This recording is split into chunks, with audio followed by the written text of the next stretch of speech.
problema ahí. Se está transcribiendo la llamada. Pero no me sirve. Entonces nosotros debemos, en las condiciones, quita el sonido de esto mejor. Debemos de entender que el artículo 87 del Código Nacional de Tránsito determina que está prohibido llevar animales y objetos molestos en vehículos para pasajeros. De carga o visto no hay ningún inconveniente, pero lo que son vehículos de pasajeros, llámese automóviles, automóviles, busetas, buses, no se puede hacer eso. Camperos sí lo permite porque es un vehículo mixto. Lo que, inclusive, si van pasajeros, no se puede hacer esa labor. Entonces, ¿nosotros qué tenemos que hacer para ello? Lo dice la norma. En los vehículos de servicio público, pasajeros no deben llevarse objetos que puedan atentar la integridad física de los usuarios, ni animales, salvo que se trate de perros lazarillos. Es decir, lo que tiene que ver para las personas que son con limitación visual, lo puedan acompañar. El equipaje deberá transportarse en la bodega, el baúl o la parrilla. Es lo que dice la norma bajo esa condición.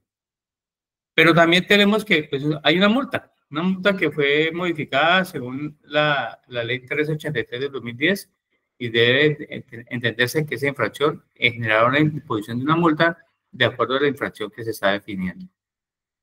También debemos de entender algo bien importante, abandonar un vehículo de servicio público con pasajeros. Entonces, esta infracción que es como muy recurrente, hay que pararle bolas, porque es que el plan estratégico de seguridad vial se debe de cumplir a cabalidad.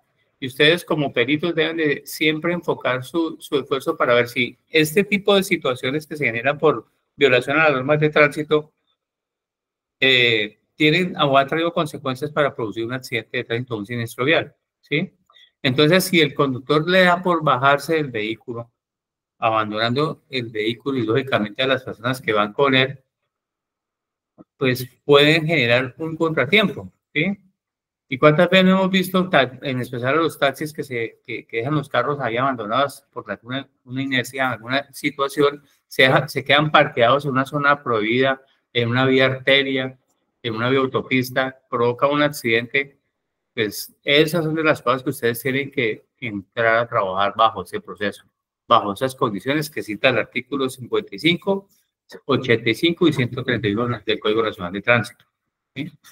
Lo mismo sucede cuando un vehículo de transporte individual no circula por el carril derecho.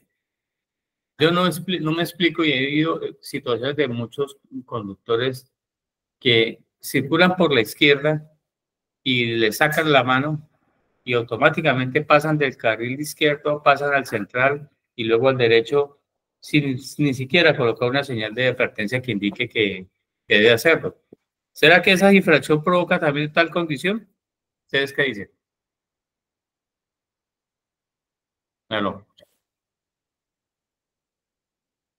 Esa situación, como miramos en la imagen, pues se puede repercutir en un accidente de tránsito, y en especial porque se hace cambio de carril sin indicar adecuadamente con una señal direccional o una señal de mano que indica que van a girar a la derecha y puede provocar accidentes de tránsito o siniestros viales. Vamos a mirar este video y me van a decir ustedes quién es el responsable de ese accidente.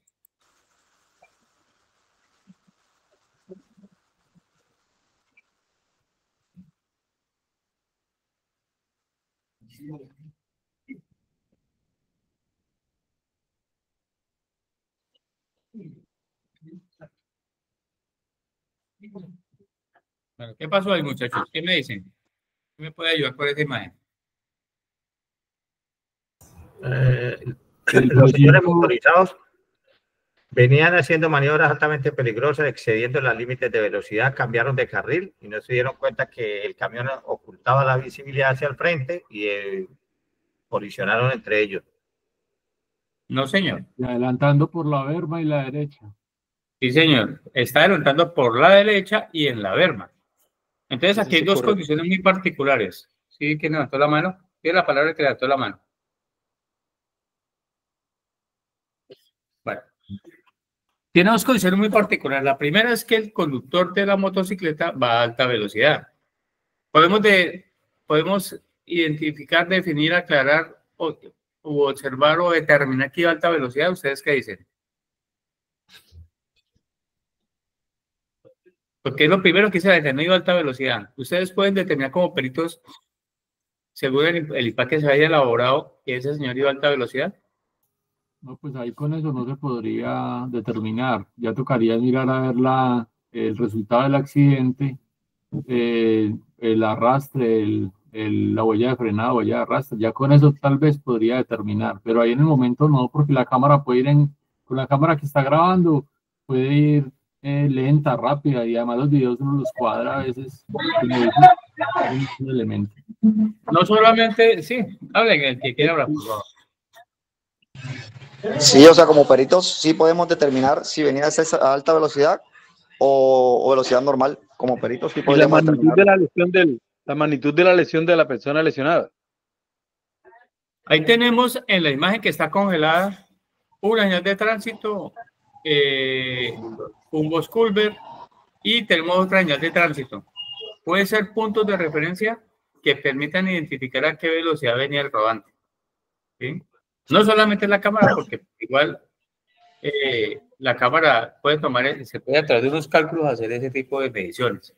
Pero mire que no solamente la cámara, sino esos 4 elementos que ustedes están observando en sus pantallas al costado izquierdo. Ahora, ¿qué maniobra de imprudencia cometió el motociclista? ¿Quién me puede decir? Adelantar por la derecha. Adelantar por la derecha. ¿Qué más? Utilizar la berma como para circular. La invasión de la berma, correcto.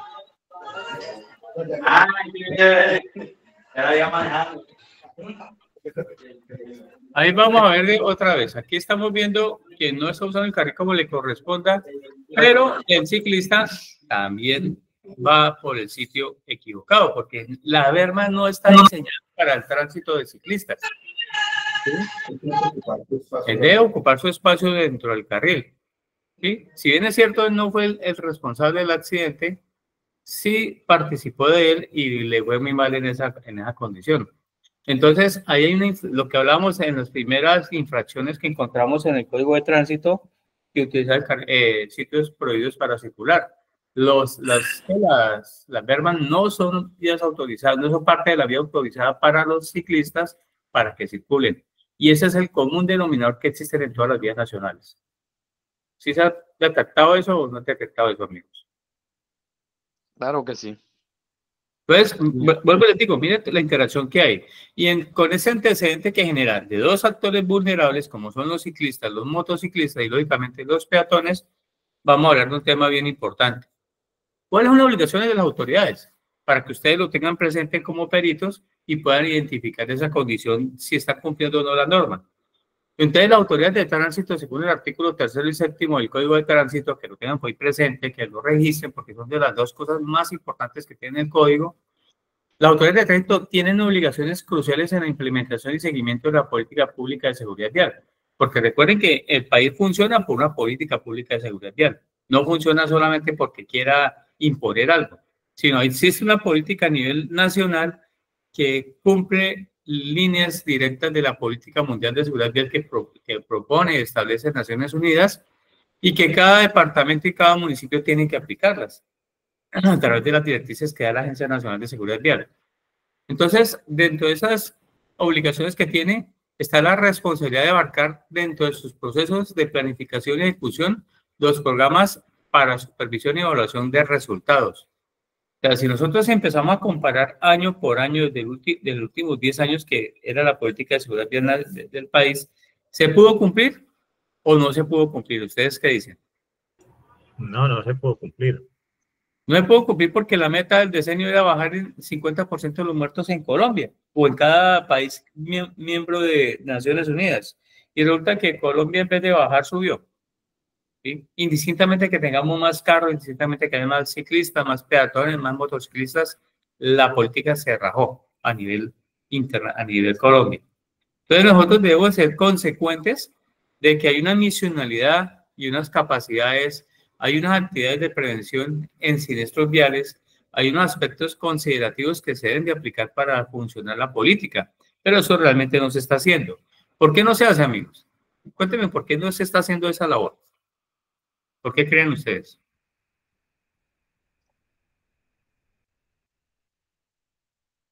A ver, de a uno. Porque sencillamente no conocemos la política, no conocemos la planeación que se debe hacer ni cómo se debe ejecutar. Y lo más particular, no están los recursos económicos, no hay plata para poderla desarrollar. Y cuando empiezan a desarrollarlo, no le llegan a todo el mundo la formación, ¿sí? Esto es un proceso bien largo, bien importante. ¿Por qué razón? Y ya les voy a explicar en detalles. Porque dentro de las principales obligaciones que se encuentran es la asignación de recursos, lo primero. Entonces, si ustedes cuando van a evaluar un PES, lo primero que deben de hacer de un plan estratégico de seguridad vial, de una política local de seguridad vial y de cualquier política de movilidad, es ver cuánta plata le asignan. Y todo el mundo hace unos estudios bonitos, hermosos, muestran todo, y cuando le preguntan cuánto hay que invertirle para que esto funcione, no hay plata, ¿sí? Porque no se presupuestó, porque no se planificó, porque no se planteó. Inclusive, en cada cambio de gobierno, a nivel nacional, a nivel departamental, recuerde que hay dos periodos de gobierno. Los nacionales, que es el presidente y el Senado y la Cámara, y los locales, que son con los concejales, con los diputados, con los alcaldes y los gobernadores. Entonces ellos desarrollan su proceso del programa de gobierno. El programa de gobierno plantean cosas, pero casi nadie, a pesar que es obligatorio, piensa en la seguridad vial, piensa en la movilidad. Y entonces cuando llegamos al momento de elaborar los planes de desarrollo, ya sea nacional o municipal, pues cada quien se ajusta a lo que tiene, pero no le da los recursos a lo más importante, a la planificación y a la ejecución de estos proyectos de inversión. Entonces, si no hay plata, no se garantiza los procesos de transparencia, los procesos que se deben adelantar, y en la rendición de cuentas, pues no se habla de la política de seguridad vial porque no estaba incorporada en esas necesidades. Entonces, si nosotros queremos que esto funcione, debe de haber una labor de coordinación, de planificación, de gestar los procesos de los bancos de programas y proyectos. Entonces, si ahí aplica un principio de responsabilidad por parte del Estado colombiano, llámese nación, departamento, municipio, porque no asignó los recursos para poder planificar el proceso de seguridad vial, no asignó los recursos para poder señalizar una vía, no asignó los recursos para poder hacerle mantenimiento a toda la vía en contexto, llámese andén, llámese calzada, llámese carriles, llámese zonas verdes, llámese zonas de servicios, como quieran ustedes denominarlo, o que ustedes dan de incorporación. Entonces uno encuentra a veces en este contexto vías que tienen solamente zonas verdes y luego tienen calzadas. O sea, se preocupan únicamente por los vehículos, pero no dejan ni zonas para ciclorrutas y mucho menos andenes. Eso hemos encontrado en muchos municipios esa condición y eso puede generar también una situación particular. ¿Y por qué hablo del tema? Porque sencillamente, si usted como peatón sale de su casa y encuentra una vía recién pavimentada y no tiene andén, ¿qué puede suceder? Les pregunto.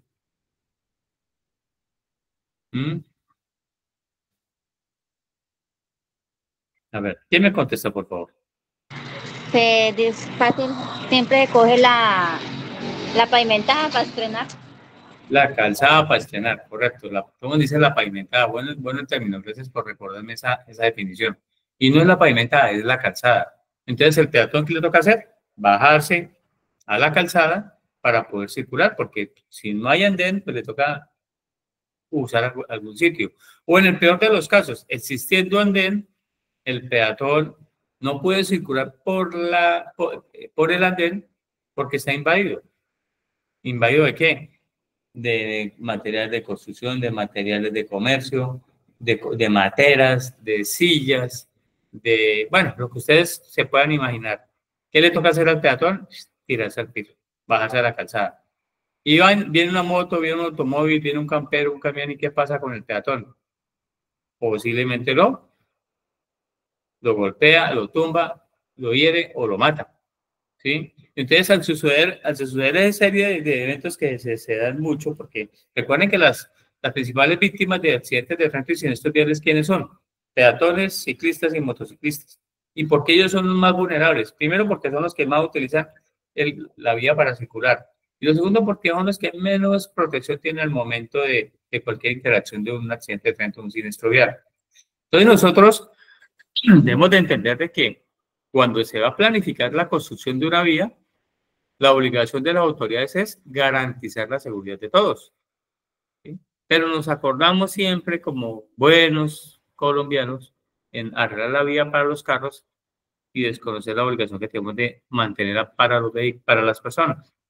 Entonces, bajo ese contexto, y vuelvo y digo, me tocó articular algo de muchas de las cosas que hemos recibido y hemos visto ayer, y hay que hablar algo de educación y concientización, ¿sí? Porque un componente fundamental de una política pública de seguridad vial a nivel Colombia, a nivel departamento del Meta, donde ustedes quieran denominarlo, a nivel de Arauca, de Casanare, de Barranquilla, de Bogotá, es que debe haber una política de seguridad vial, ¿sí? Y con la política de seguridad vial se debe educar y concientizar a la población. Y si nosotros no concientizamos o no educamos a la población, ¿qué va a suceder? Pues nos va a generar una cultura en seguridad vial. Y entonces va a haber la interacción de todos, cada quien, desde la óptica en que esté, sea peatón, sea conductor, sea ciclista, sea motociclista, y vamos a afectar la movilidad de todos. Y esa movilidad se afecta en la misma medida en que nosotros entendamos que debemos de integrarla para que el juego de hacer seguridad vial no sea un simple juego, sino que sea un mecanismo que las personas puedan aprender a utilizar la motocicleta, porque es que, volvemos al cuento, nunca la usamos como debe ser y no nos la enseñaron como debemos de utilizarla. El uso de diferentes elementos para que la gente entienda que cuando hay en una vía, en una calzada, existe unos conos, existe una cinta, es porque sencillamente se requiere por protección, no solamente en lugar de los hechos en el caso de un accidente, sino por respetar proteger a las personas que van circulando por esos sitios. Entonces también debemos de entender nosotros que los elementos de protección individual deben de ser usados. Que dice alguien, no, que es que ya no es obligatorio, son obligatorios su uso de entre las 06 horas y las 18, entre las 18 horas y las 06 horas del día siguiente. Pero como lo hemos visto en muchas oportunidades, uno nunca sale antes de las 06 horas de la mañana de la casa, uno sale un poquito más tarde. Pero cuando va para la casa puede llegar sobre las 5:30 o 6 de la tarde, no. Siempre llega uno de 6 a 7 de la noche y ya es oscuro y ya no tenemos elementos para poderlos portar. Entonces, bajo el contexto, los programas de educación vial que se funden, se desarrollen, se planifiquen, se desarrollan y se ejecuten en sus municipios deben ser inclusivos y adaptados a diferentes grupos de edad. Nosotros no podemos hacer una campaña de niños relacionados con adultos o de adultos relacionados con niños. Hay que hacer diferentes grupos, usar diferentes grupos focales para que estos actores viales o estos usuarios de las vías deban utilizar diversos medios de comunicación para llegar a la mayor cantidad posible de personas y promover comportamientos seguros en carreteras. Entonces, bajo ese contexto, pues volvamos a ver las imágenes.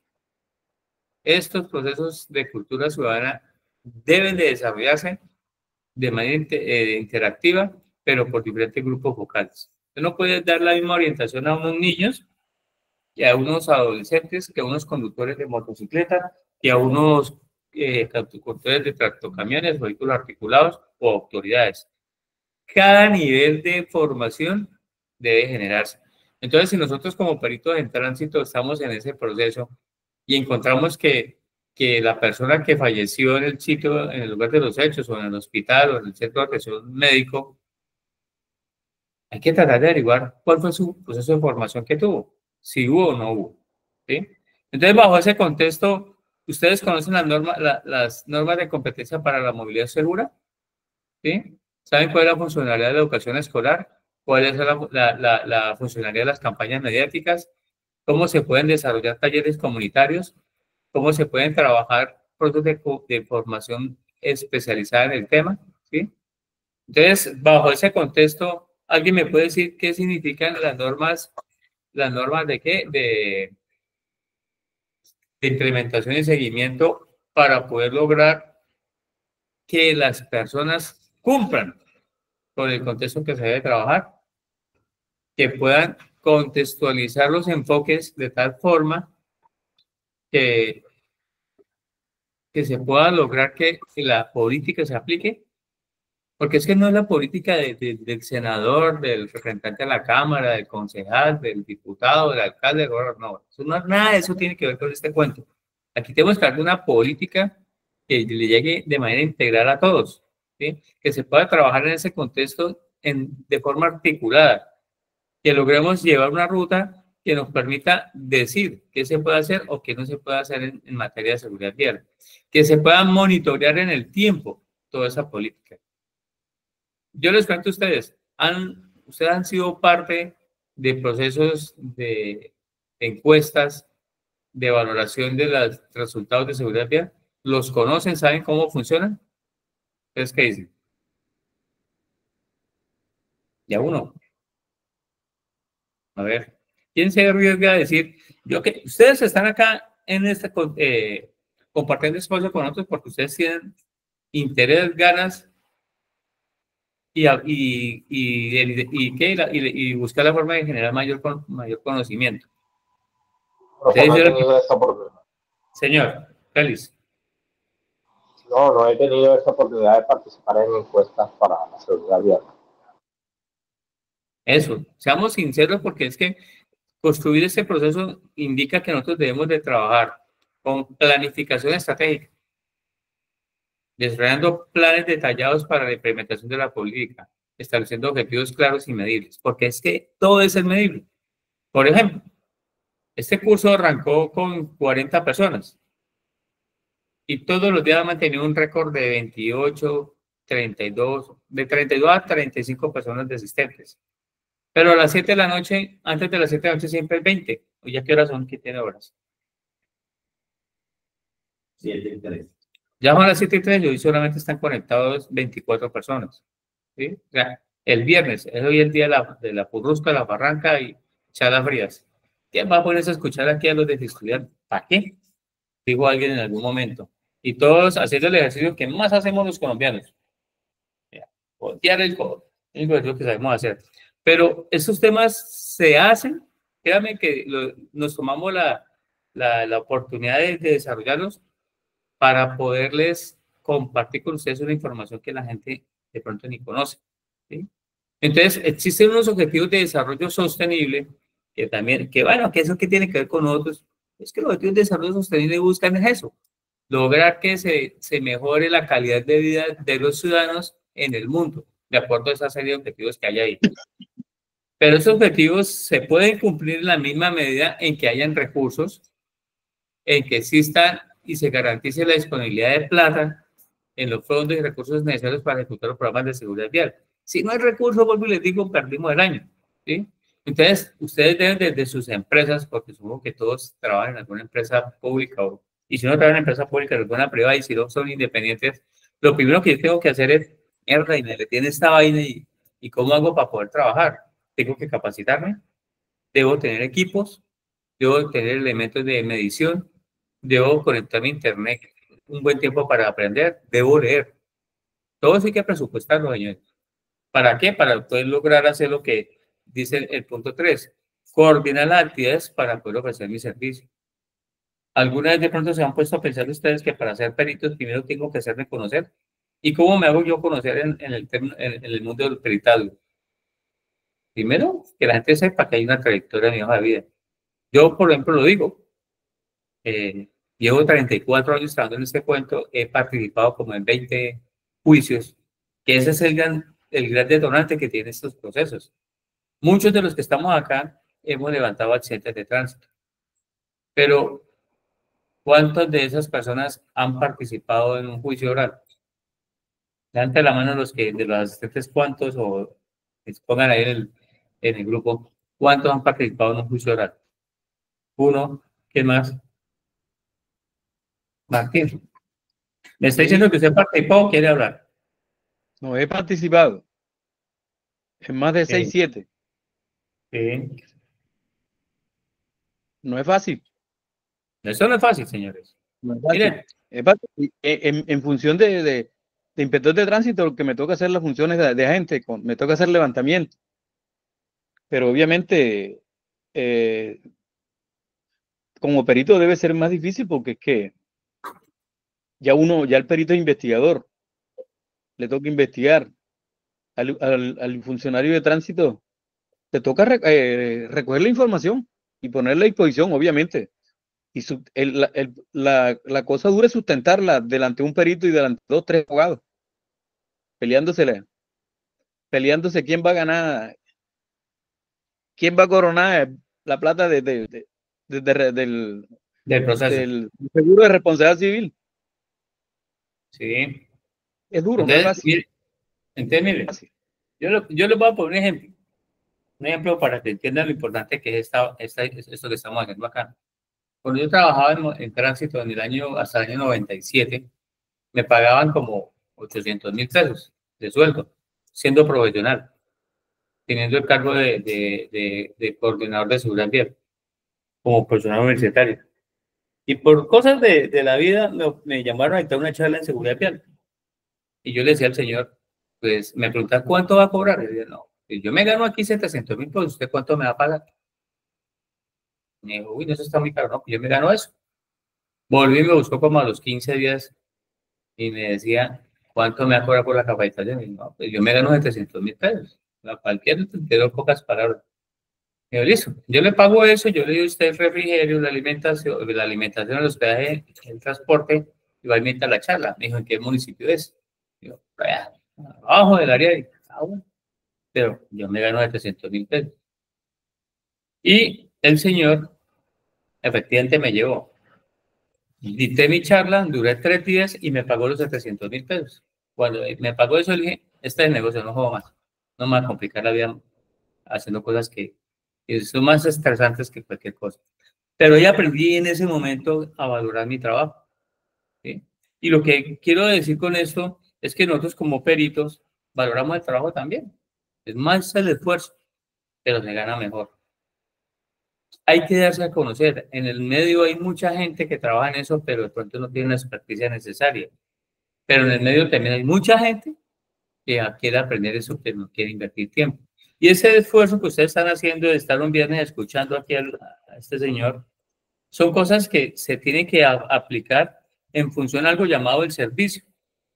Y el servicio que ustedes van a ofrecer tiene que aprovechar adecuadamente la tecnología, la inteligencia artificial, porque es lo que hoy en día nos da la oportunidad de facilitar el trabajo que se está haciendo. Porque es que nosotros, en la época del año 95 al 98, ni internet teníamos a la mano. Y si lo teníamos era muy costoso. Entonces, bajo ese contexto, nosotros debemos de fomentar la colaboración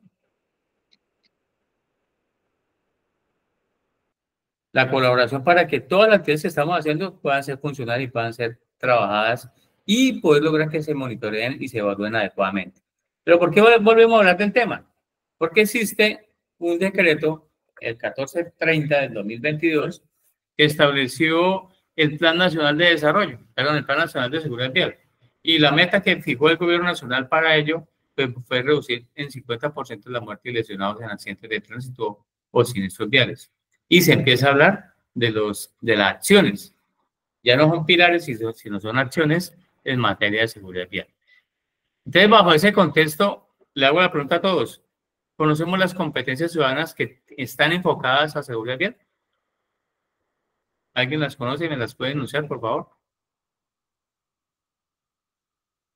A ver. Los instructores en técnicas de conducción que existen, que están acá en el grupo, ¿conocen las competencias ciudadanas? ¿Quién se arriesga? Entonces, desde el año 2015 se creó un programa de educación llamado Saber Moverse. Y ese programa de formación Saber Moverse lo desarrolló el Ministerio de Educación. Ese programa se llama Orientaciones Pedagógicas en Movilidad Segura, un enfoque de educación vial, movilidad segura. Y entonces resulta que desde el año 2015 la Agencia Nacional de Seguridad Vial proyectó a las instituciones de educación para el desarrollo humano unas competencias para la movilidad segura. Y esas competencias para la movilidad segura las tienen que aplicar los CEA, los Centros de Enseñanza Automovilística. Entonces, eso es obligatorio en 2015. Ya vamos a cumplir 10 años. Y esas competencias son un saludo a la bandera. Yo uso mucho el término un seguro de la bandera porque nadie las cumple. Las ven, pero nadie las cumple. Entonces, esa situación de las competencias, señor. Es que el seguro de la bandera está desde que se creó el mismo código. La con 56 habla de la obligatoriedad que tienen el Ministerio de Educación y el Ministerio de Transporte de la formación básica en primaria, preescolar, secundaria, media y media vocacional. Y eso nunca se ha dado. Claro, Martín, pero yo le pregunto a usted. Y ha sido una falla. Porque formando hay que formar la fase. Si se estuviera formando desde esa época la fase, esto que se está haciendo hoy tanto desconocimiento que hay, eso fuera una ventaja que toda la población hacen que eso fue en el 2000, tenía un año de 2003 para acá. Sí. Hasta la fecha, hace 22 años, si se hubiese venido aplicando ese currículo en esas entidades, en instituciones educativas, fuera diferente, porque es la nueva generación la que están dando ahora mismo, tiene el conocimiento pleno. Y son los que están matando, tristemente, porque la mayor población que fallece en accidentes de tránsito está entre los 16 a los 24 años de edad. Más o menos 4 años. Que estamos en ese proceso. De pronto se hubiese podido controlar. Vuelvo y les pregunto, amigos, ¿conocen ustedes las competencias para la movilidad segura? ¿Han escuchado ese término, por lo menos? ¿Qué dicen? La verdad no, profe. No, profe. Esto no es que eso es lo que quiero. Vean, nosotros no nos la sabemos todas, señores. Aquí nos hemos equivocado en varias cositas y ustedes nos han ayudado a aclarar o a corregir lo que estamos diciendo. Pero lo importante en eso es que hay que entender que existen en Colombia unas competencias para la movilidad segura. Entonces, aquí las tienen, señores, para que las tengan presentes. Son 5. Asumir la regulación, correspondencia vial, valoración de la movilidad de riesgo y la vulnerabilidad, comprensión del entorno, movilidad idónea según modo de transporte. Por ejemplo, si estamos hablando de movilidad terrestre, no aplica el término modo de transporte, porque es que la palabra modo hace referencia al transporte terrestre, al marítimo, al fluvial, al férreo, al de ductos y todos los demás que existan en materia de desplazamientos, como lo indica la ley 105 del año 93. Pero si hablamos de la interacción que se tiene de la movilidad idónea según el modo de transporte, ¿cómo nosotros vamos a conectar, por ejemplo, el transporte público colectivo con el sistema férreo? ¿Cómo vamos a conectar el sistema férreo con el sistema aéreo? ¿Cómo vamos a enfocar el sistema férreo con el sistema el que se hace en los barcos, perdón, el fluvial y el marítimo? ¿Sí? Entonces, todo está relacionado, amigos. Tuve la oportunidad de estar en Argentina hace unos años y quedé sorprendido de Buenos Aires, porque Buenos Aires tiene subte, tiene vías, autopistas, inclusive la vía más ancha que tiene el mundo queda en Argentina, pero dentro del área, federal, o perdón, al área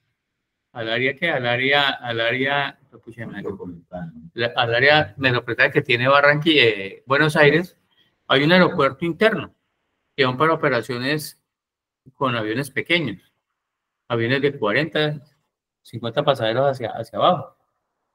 Pero al lado del aeropuerto está el sistema marítimo o el fluvial que tiene sobre el Río de la Plata, ¿sí?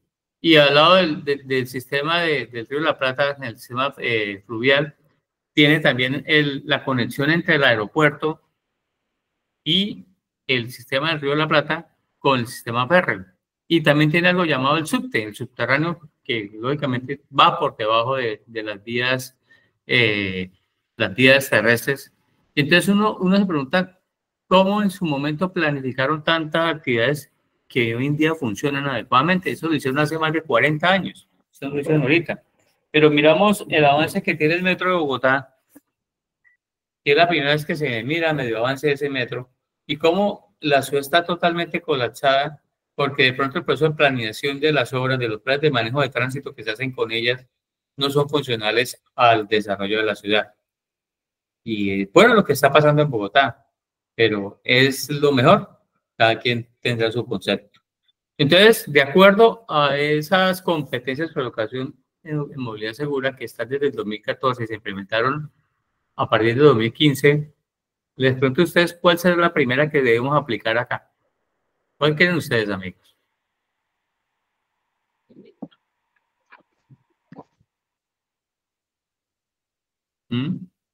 ¿Por qué están callados? Yo les puedo ofrecer agüita, a ver. Movilidad idónea según el modo de transporte. Movilidad idónea según el modo de transporte. A ver, ¿quién apoya en esa tesis?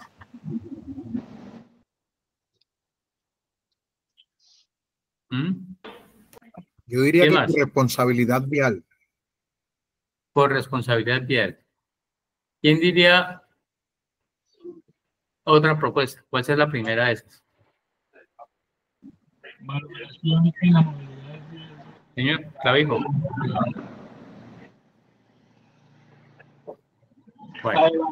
Valoración y Señor. valoración No y la movilidad. Valoración de la movilidad de riesgo y la vulnerabilidad. Yo también digo lo mismo, profe. Valoración en la movilidad de riesgo y la vulnerabilidad. Bueno. ¿Alguien más va a aportar algo?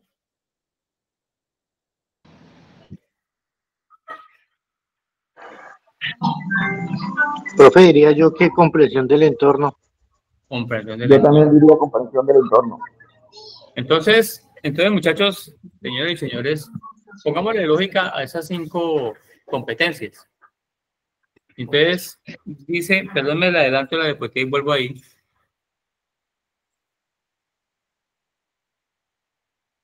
Se enseña en la escuela y se educa en la casa. ¿Sí? ¿Dónde se enseña? ¿Dónde se educa?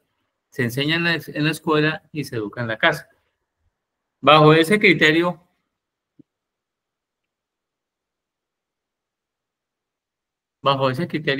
¿cuál sería entonces la primera? Señor. Asumir la regulación. Asumir la regulación. Pues no, amigos. Pongámosle lógica a las cosas. ¿En qué sentido? ¿Qué es lo que nos enseñan nuestros padres en la casa? Deben comportarse. En la casa nos enseñan. Perdón, en la casa nos educan, en el colegio nos enseñan. Entonces, lo primero que debemos de hacer como padres de familia es decirle a nuestros hijos que deben de saber los riesgos que tienen en la vida y la vulnerabilidad que debemos de trazar sobre ella. ¿Sí? Una vez usted le enseñe a sus hijos y le eduque a conocer sus riesgos, porque ¿dónde empiezan los riesgos? Esto es otro tema muy largo que no me queda, voy a buscar el momento de poderlo presentar, pero desde que empezamos el proceso de formación de nuestros hijos, ¿en qué momento se empieza el proceso de formación de nuestros hijos?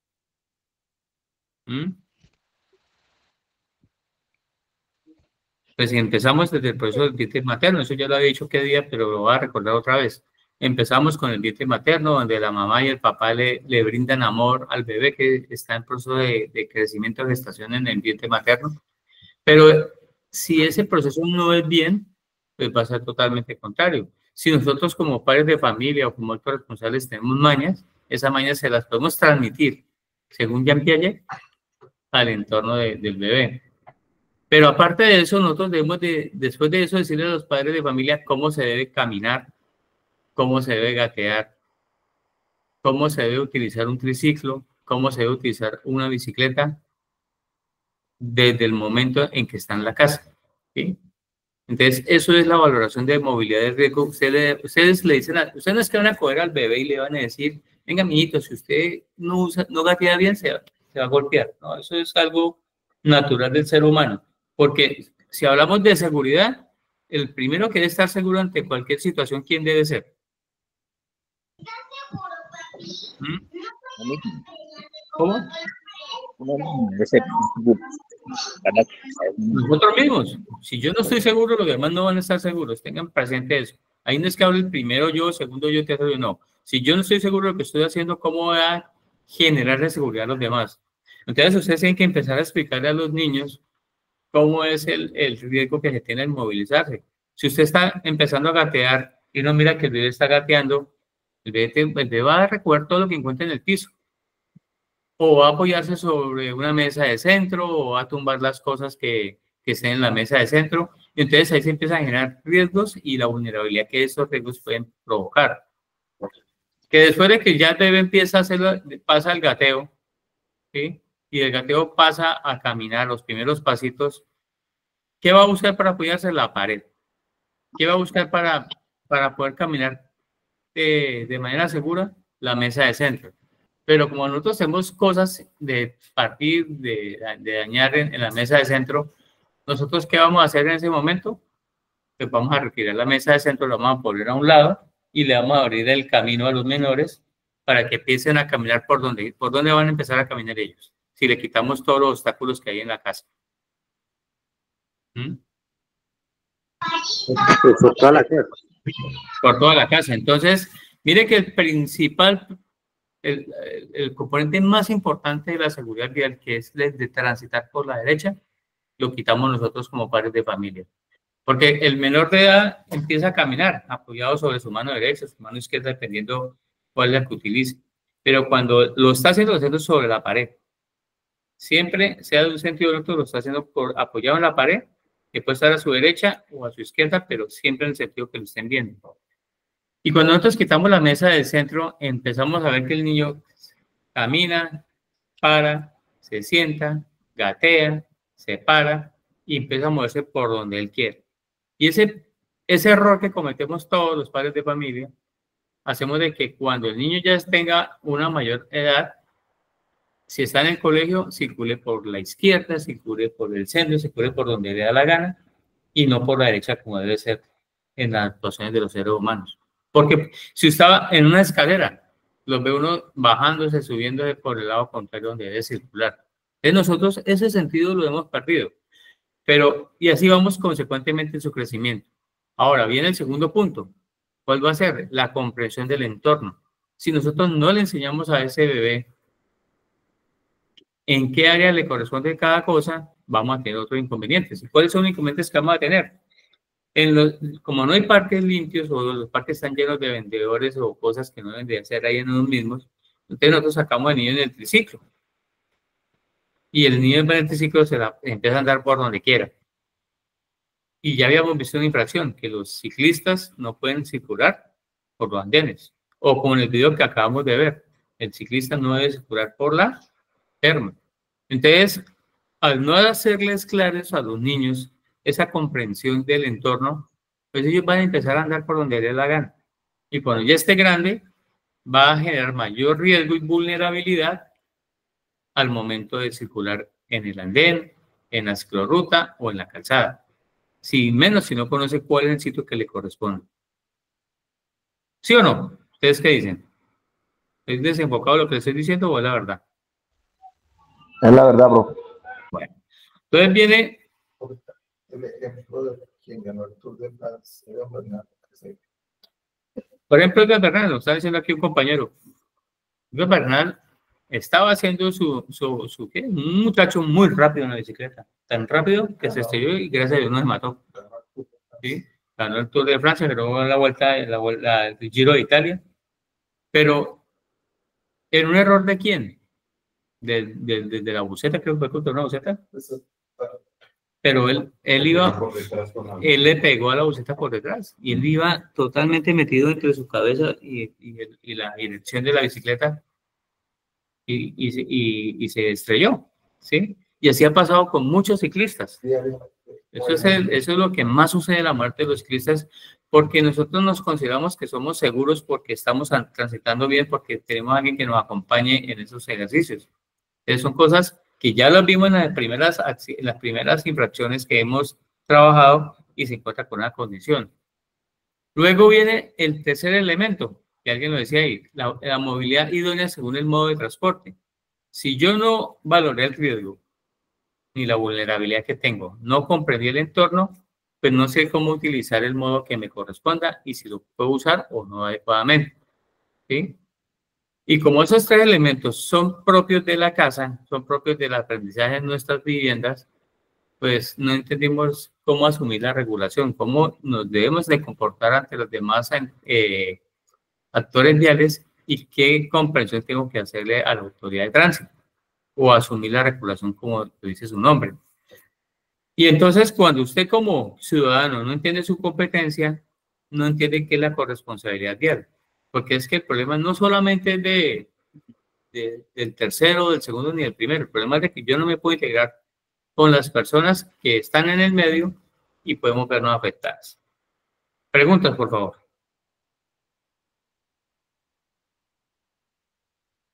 Hello.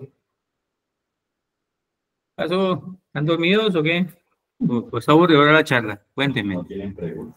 ¿O no hay preguntas? Profe, también ¿Cómo, Ale? Sí, los dos. Pregunta es una forma. Creo Todo que oídos hoy. desde muy pequeños. No, profe, todo se ha entendido bien. Ah, bueno, listo. Bueno, menos mal porque pensaba volver sobre este tema el lunes a ver cómo nos va. Entonces aquí estamos ya dentro de ese contexto. Ya dentro del contexto tenemos algo muy importante. ¿Qué es, señor? Tiene la palabra. Alguien levantó la mano por ahí. Es que aquí no puedo ver porque no habilité el... Bueno. Sí, entonces, profe. señor.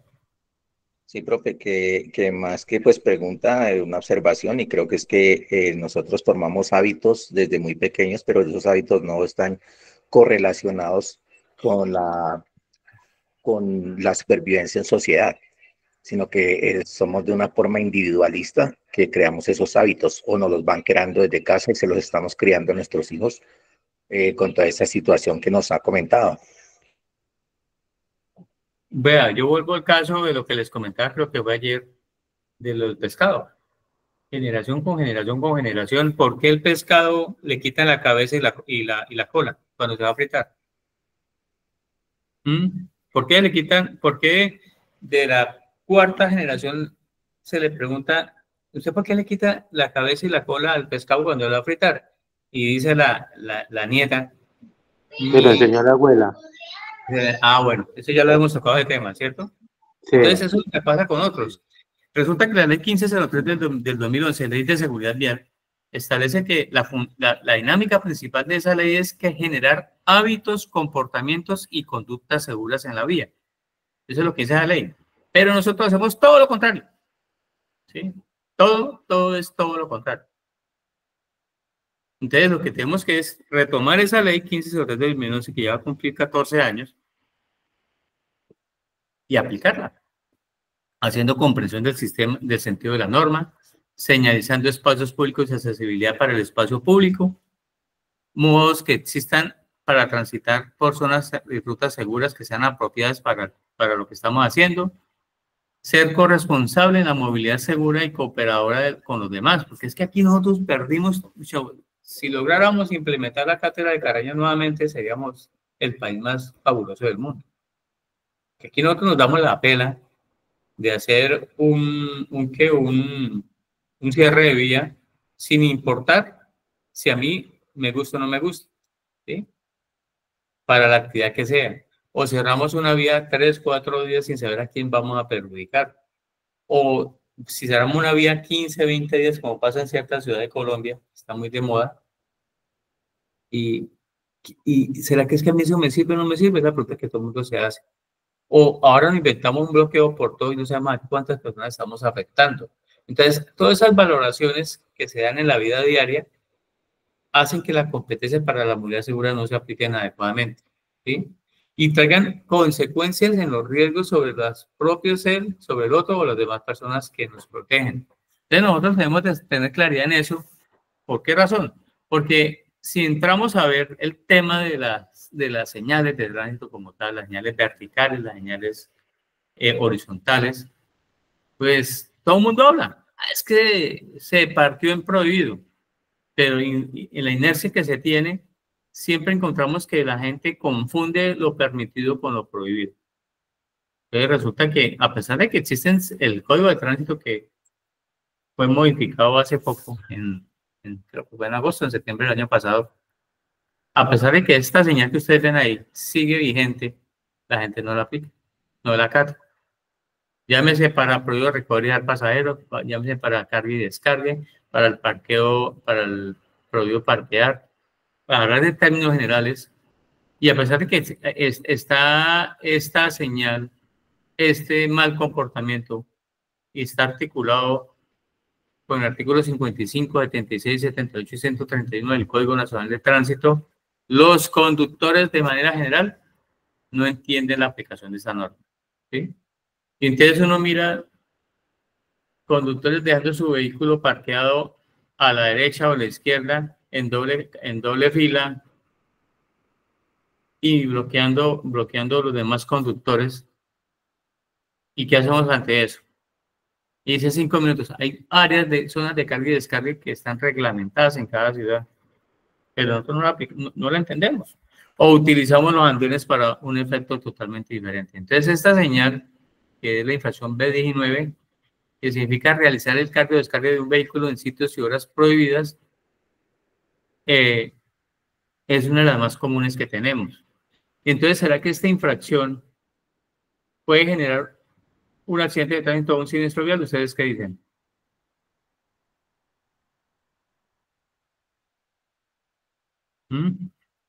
Pues puede generarlo, porque sencillamente si usted parquea, señor, lo escucho. Obstruye la vía y viene un motorizado y otro usuario y colisiona con ese vehículo porque está obstruyendo el paso. Correcto. Entonces, ahí es donde tenemos que empezar. Puede que de pronto sea una infracción de tránsito, pero esa infracción tiene un agravante de que por hacer ese mal comportamiento puede provocar un accidente de tránsito o un siniestro vial. Y aquí viene este punto. Recuerden que las señales de tránsito tienen una ubicación en el contexto tanto urbano como rural. En la parte superior de la imagen aparecen la ubicación de las señales rurales. Y aquí no sé si alcanzan a ver aquí el mouse el puntero del mouse, ¿sí lo ven? Ahí se alcanza a ver. Dice que las señales de tránsito verticales deben de estar con relación al talud y a la berma, al menos con respecto a la berma, a 1,80 metros de distancia, ¿sí? Y al talud a 3,6 metros. Pero que el espacio libre que se debe generar como mínimo debe ser de 1,80. Es decir, donde termina el rombo hasta donde está el anclaje con el piso.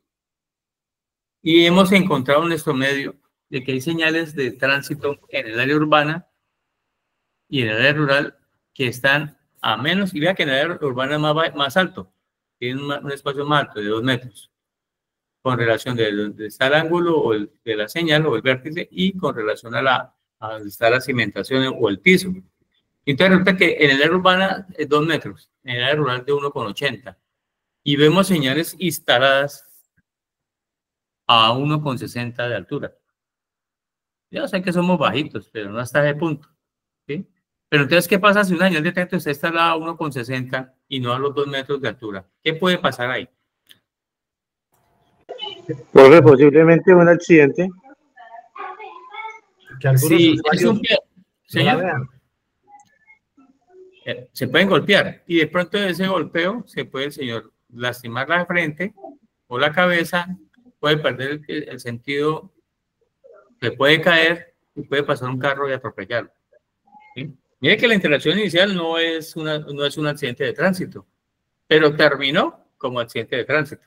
¿Sí? Esa interacción. ¿Culpa de quién? ¿O quién sería responsable en ese momento? Analicen el evento. La señal tiene 1,60 de altura libre, ¿sí? No de 2 metros como dice la norma. Se golpeó. Es un peatón. Se cayó. Y pasó un carro y le aplastó la cabeza. ¿Hay un accidente de tránsito? ¿Sí o no? Sí, claro. Pero culpa de la concepción. El accidente generó ¿por qué se generó? ¿Por el mal comportamiento del peatón? ¿O por qué? Por la señal de tránsito. Por la señal bajita. Entonces puede cambiar la condición de no haber sido accidente de tránsito, pero lamentablemente la persona cayó y si la persona quedó inconsciente al caer y vino el carro y le aplastó la cabeza, es un efecto secundario. Entonces, ¿de quién es la responsabilidad en ese caso? De la entidad correspondiente. Exacto. Ahora, si colocamos una señal vertical en un andén que tiene 1,50 y la colocamos a 30 centímetros con relación al sardinel, entonces, ¿a qué distancia quedaría la señal. ¿Cómo?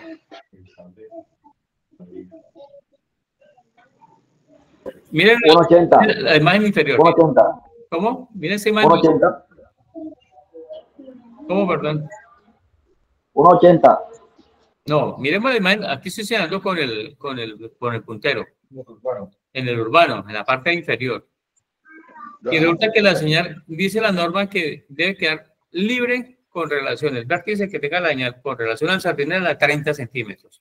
Pero si el andén tiene 1 metro de ancho del andén, no de 1,20 como estamos viendo acá, sino está a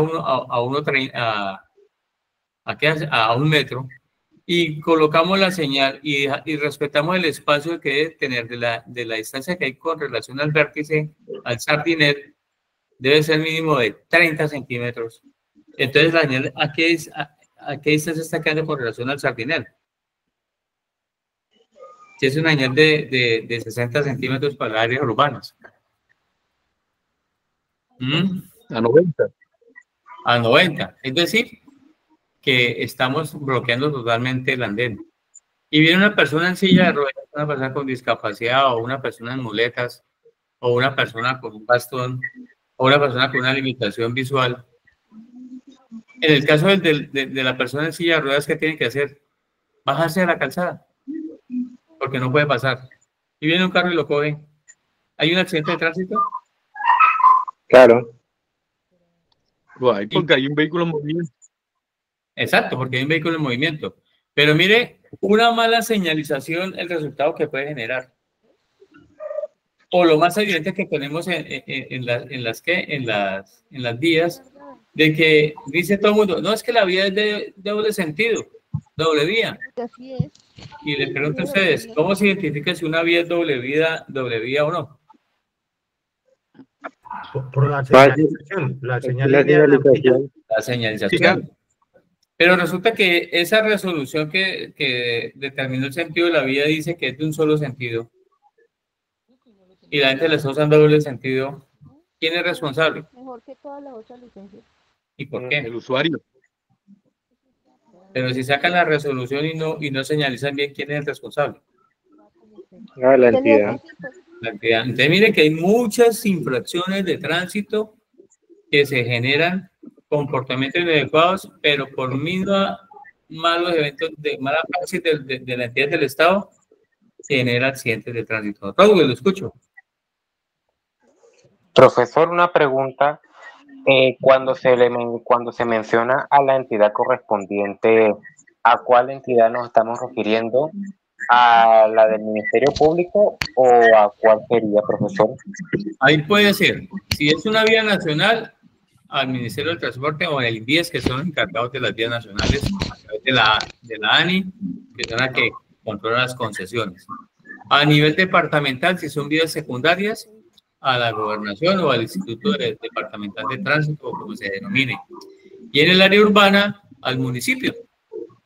Un municipio, llámese organismo de tránsito municipal, incluyendo infraestructura, incluyendo control físico, se puede aplicar ahí porque todos son parte del municipio. Digo, planeación. Planeación también tiene que ver.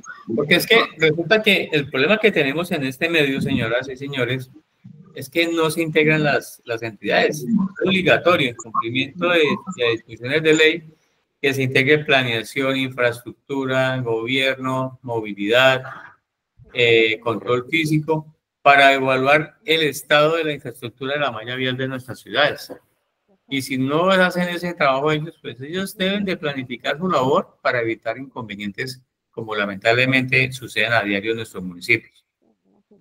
Entonces son cosas que están dentro del manual de señalización vial, pero no se aprovechan, no se discuten, no se trabajan como debe ser.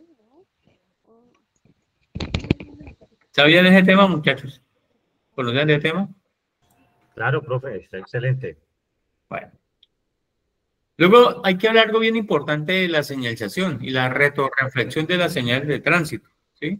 Entonces ahí en el dibujo de la izquierda encontramos las líneas y los ángulos que deben de tener las señales con respecto a la retroflexión de las señales. Entonces, con la luz blanca del carro, hay que tener presente, esta es una señal de tránsito. Este es el modelo de señal que se instala o se dibuja en el informe policial de accidentes, en el croquis o esquema topográfico. Y aquí tenemos diferentes alcances de las luces de los vehículos, ¿sí? Y aquí nos indican la línea de luz, cómo es la señal, y la perpendicularidad de la misma señal, cómo debe ser reflejada. De tal forma que cuando el vehículo tenga encendidas sus luces, la retroreflexión de la señal se puede observar adecuadamente en el vehículo a esta altura, con relación a la ubicación del vehículo. Pero muchas veces encontramos nosotros en las vías señales que ni se ven, señales que son borrosas, señales que están con cintas adhesivas de retroreflexión, de reflectivas que no son apropiadas, señales que están ocultas, señales que cumplieron su vida útil, ya sea ¿por qué? Porque están ya muy deterioradas o sencillamente porque son muy viejas. Entonces, todas esas cosas son las que nosotros debemos también tener presente y hay que usar unos equipos que nos permitan en ese contexto. Por favor, el señor Esneider, apague el micrófono. Entonces, todas esas cosas que vemos acá, nosotros como peritos debemos de conocerlas. Aquí hay que usar un retroreflectivo. ¿Cómo? Retroreflectivo. No, el aparato para medir. Un retroreflectivo. Me fue el nombre del aparato. Un reflectómetro. Hay que tener un reflectómetro para eso, que vale mucha plata. Entonces, pues, todas esas valoraciones ustedes pueden pedir certificaciones como toda señal tiene un indicador por detrás de cuándo fue instalado, quién lo instaló, en qué fecha lo instaló. Entonces ustedes pueden pedir como valoración probatoria si esa señal cumplía con el requisito o no. Porque hay señales que realmente no cumplen explicaciones técnicas. Y podemos decirlo nosotros como peritos, a mí que me interesa que eso funcione o no funcione, pues porque la función de la señal de tránsito es la retroreflexión para poder ser identificable si hay un riesgo, si hay un peligro o si hay una reglamentación o una restricción para poder circular. Entonces, todas esas cosas son las que nosotros tenemos que tener claras para ese evento. Entonces, bajo el contexto, como le estaba diciendo hace un rato, bajo esas condiciones hay que tener presente que se enseña en la escuela y se educa en la casa. Nosotros tenemos que educar a nuestros hijos en la vivienda y el colegio que va a ir enseñen todo el tiempo. Entonces, ¿para qué se debe hacer esto, amigos? Porque nosotros no podemos usar la vía y en lo que se observa en la fotografía de manera inadecuada. Esa vía que está ahí en la imagen superior derecha muestra unas personas en la zona verde y en la calzada generando una conversación. Y los vehículos están en la zona verde porque no tiene berma. La pregunta es, ¿el señor de Ruana está ubicado adecuadamente? ¿La señora de azul está ubicada adecuadamente? ¿Qué dicen ustedes? No, está sobre el carril. Están inadecuada porque están pisando la cebra, la berma, perdón, la línea. Están dentro de la vía. Entonces, cuando ustedes están en el procedimiento de recolección de elementos probatorios, materialmente probatorios y evidencia física, ustedes tienen que buscar la manera de poder, de acuerdo al informe policial de accidente de tránsito que hay, si hubo testigos o no en el lugar de los hechos, ¿sí? Esos testigos obligatoriamente deben de quedar reportados en el informe policial de accidentes y si no se pueden reportar directamente en él, pues deben de haber algunas entrevistas que se hagan posterior a ellos. Pero no nos puede aparecer un testigo 4 o 3 meses después para manifestar los hechos que ocurrió. Entonces, ahí viene el famoso principio de hacer el trabajo de vecindarios. Las labores de vecindarios, ¿para qué? Para poder identificar si hay algún testigo, si hay cámaras, si hay elementos que permitan hallar la verdad de lo que sucedió. Entonces, nosotros debemos de generar una comunicación importante con todas las entidades, con todo las herramientas que se cuentan, cámaras, personas que estén ahí, autoridades, miembros de Cruz Roja, de la Defensa Civil, que son los que más se encuentran o son los que más apoyan con esa labor de vecindario para poder identificar lo que está pasando. Si es un área rural, pues ver si el lugar de los hechos es cerca a la entrada de alguna finca, ir a preguntar allá qué fue lo que pasó. Porque ustedes, cuando tengan el expediente en sus manos, pues tienen que leer todos esos documentos, porque nuestra función se vuelve prácticamente investigadora en ese ejercicio y hay que buscar el resultado que se espera. Tenemos otra situación bien particular que sea con las infracciones. Transportar carne, pescado o alimentos fácilmente corruptibles en vehículos que no cumplen las condiciones fijadas por el Ministerio del Transporte. ¿Cuáles son las condiciones fijadas por el Ministerio del Transporte para esa clase de vehículos? ¿Cuál será? En el caso del transporte de carne y pescado. Que sean vehículos refrigerados. Exacto. Entonces yo no puedo llevar todos los elementos, si lo vamos a traer a 100 kilómetros, llevarlo en una volqueta o llevarlo en un campero, porque no están refrigerados. Por lo menos verificar si eso se llena en una cava, si es poquita la cantidad. Pero siempre debe ir con vehículos tipo termoquín que permitan conservar esos elementos. Si lo están llevando de manera adecuada, ¿qué hay que hacer? Elaborar un comparendo por esa condición. Sencillamente, inclusive puede perder hasta la carne, el pescado, los alimentos que esté transportando porque pueden estar dañados. Y toda la carga perecedera que se llevan estos vehículos se pierde, se puede inmovilizar.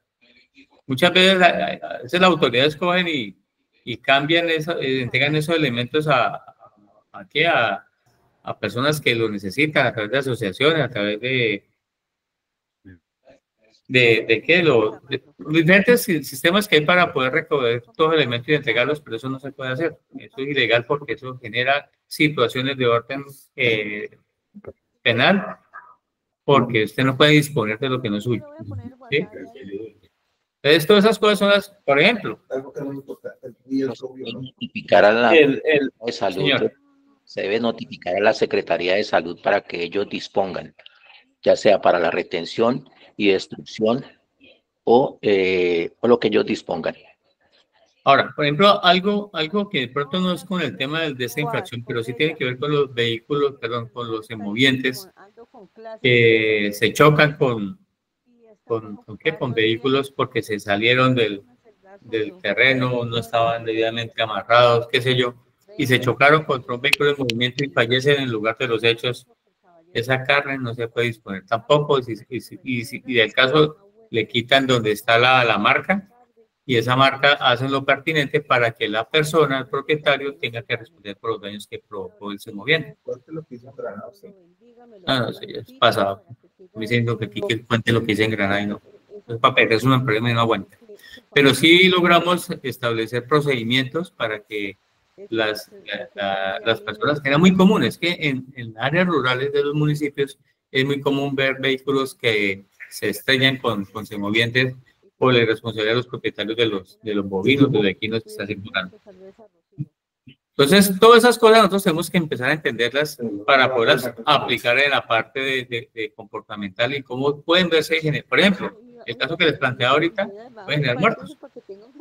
Lo que está sucediendo ahorita en Bogotá, el problema que tengo en Bogotá con agua, por favor.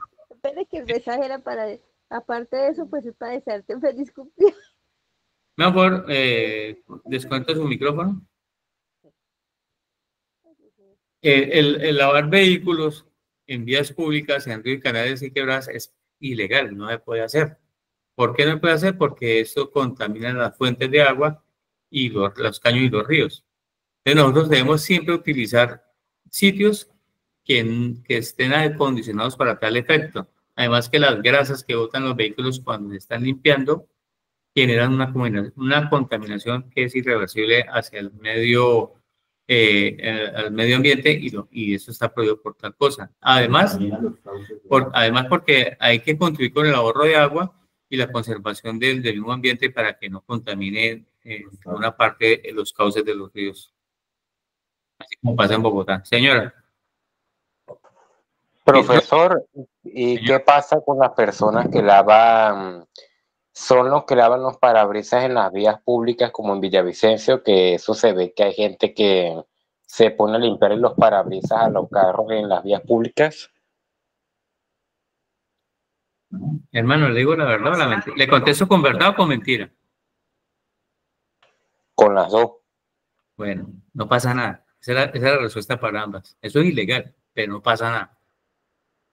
Porque de alguna forma esas personas nunca le han ejercido una legalidad de los procedimientos que hacen, contaminan, hacen lo que les da la gana, pero es una forma de subsistir de la gente. ¿Sí? ¿Qué es lo mejor de eso? Tratar de mantener los vehículos limpios o no usar los servicios de ellos.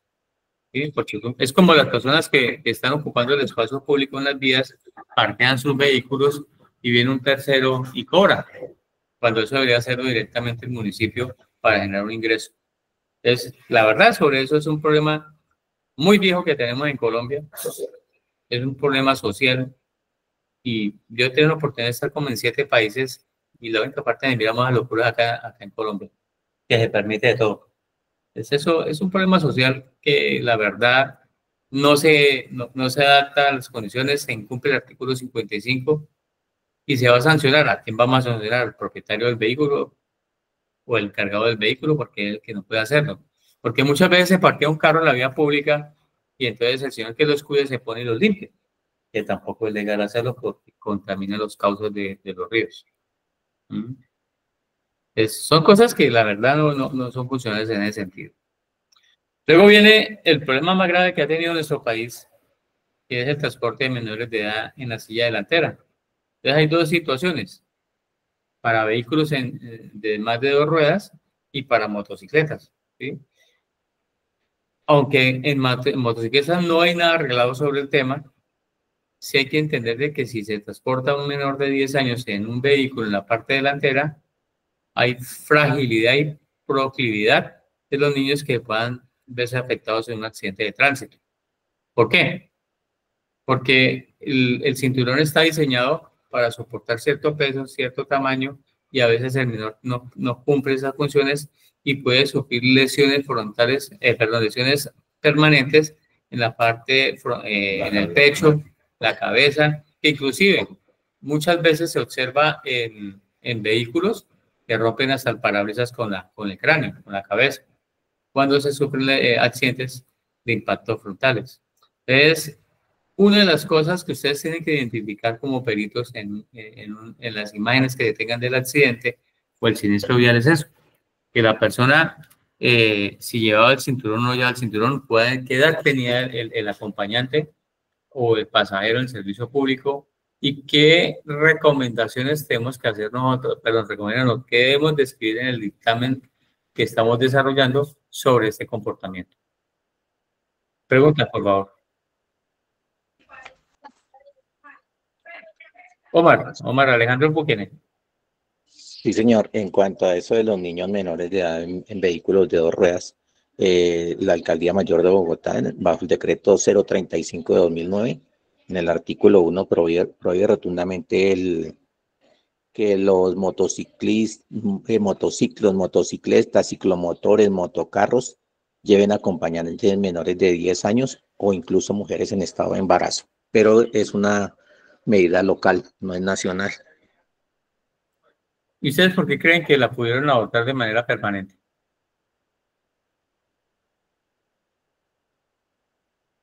Sencillamente porque el distrito capital es un distrito especial en Colombia y tiene ciertas facultades con respecto a la ley. Ellos se pueden dar el gusto de implementar cosas que les permiten por su condición de ser distrito capital, ¿sí? Pero realmente esa norma se debería aplicar para todo el país, pero por una norma que se saque permitiendo ese cumplimiento. Gran parte de las personas que andan en motocicleta en Colombia incumplen esa medida. O sea, no entienden el riesgo tan alto de llevar un menor de edad, y mucho más cuando lo llevan entre el conductor y la dirección, ¿sí? Porque eso lo hacen en motocicletas. O que llevan a un menor de edad en la motocicleta en la parte de atrás de 3, 4, 5 años que no tienen ni la capacidad de poderse sujetar de ninguna manera y se le pueden meter sus pies en las llantas y generando los daños que de pronto ustedes han visto en imágenes que sean sobre eso. Entonces, si bien es cierto hay multa para los de 10 años en el asiento delantero, aparte de Bogotá, en motocicletas, todo el mundo lo hace con los que transportan en la parte de atrás de la silla del conductor. Señor. El tema de transporte escolar. El Estado debe garantizarle, porque el papá, la mamá, no, que es que en bicicleta o en moto llevan 3, 4. Lo que pasa es que cuando miramos en los municipios pequeños, generalmente, llevan en una bicicleta, en una motocicleta. Los alcaldes están obligados a presupuestar el transporte escolar. En el departamento del Meta lo paga el Meta. En el departamento del Meta el contrato de transporte escolar para población vulnerable es cancelado por la gobernación directamente. Entonces hay buses de transporte especial que son los encargados para evitar precisamente el riesgo de poner a los niños en una situación de vulnerabilidad al ser transportados, ya sea en burros o en caballos, o en bicicletas o en motocicletas. Para eso, en el departamento del Meta hay transporte escolar interveredal y municipal. Pero lo que yo voy es que, precisamente, se me dice transporte especial. Excelente. O sea, turismo y escolar. Entonces, el transporte escolar, que es la norma que estamos estudiando, que habla de que los niños menores de 10 años no pueden estar en esos vehículos, o incluso con cinturón o sin cinturón. Que hablamos también más temprano sobre la vulnerabilidad del ciclista o el chasis de una moto es el conductor de la. Entonces, los efectos o lo que pretende la norma siempre sobre transporte es la seguridad. Es el principio rector del transporte, la seguridad. Por eso hay vehículos que no pueden prestar el servicio porque no cumplen con los requerimientos mínimos. Y lógicamente las aseguradoras no cubren estos riesgos. Entonces, miren lo que están diciendo los compañeros. Aquí entramos a comprar una serie de eventos como son las aseguradoras, como son las pólizas que se tienen, el riesgo que se puede asumir en un vehículo de transporte público colectivo especial, el riesgo que puede asumir en un campero, principalmente en municipios alejados.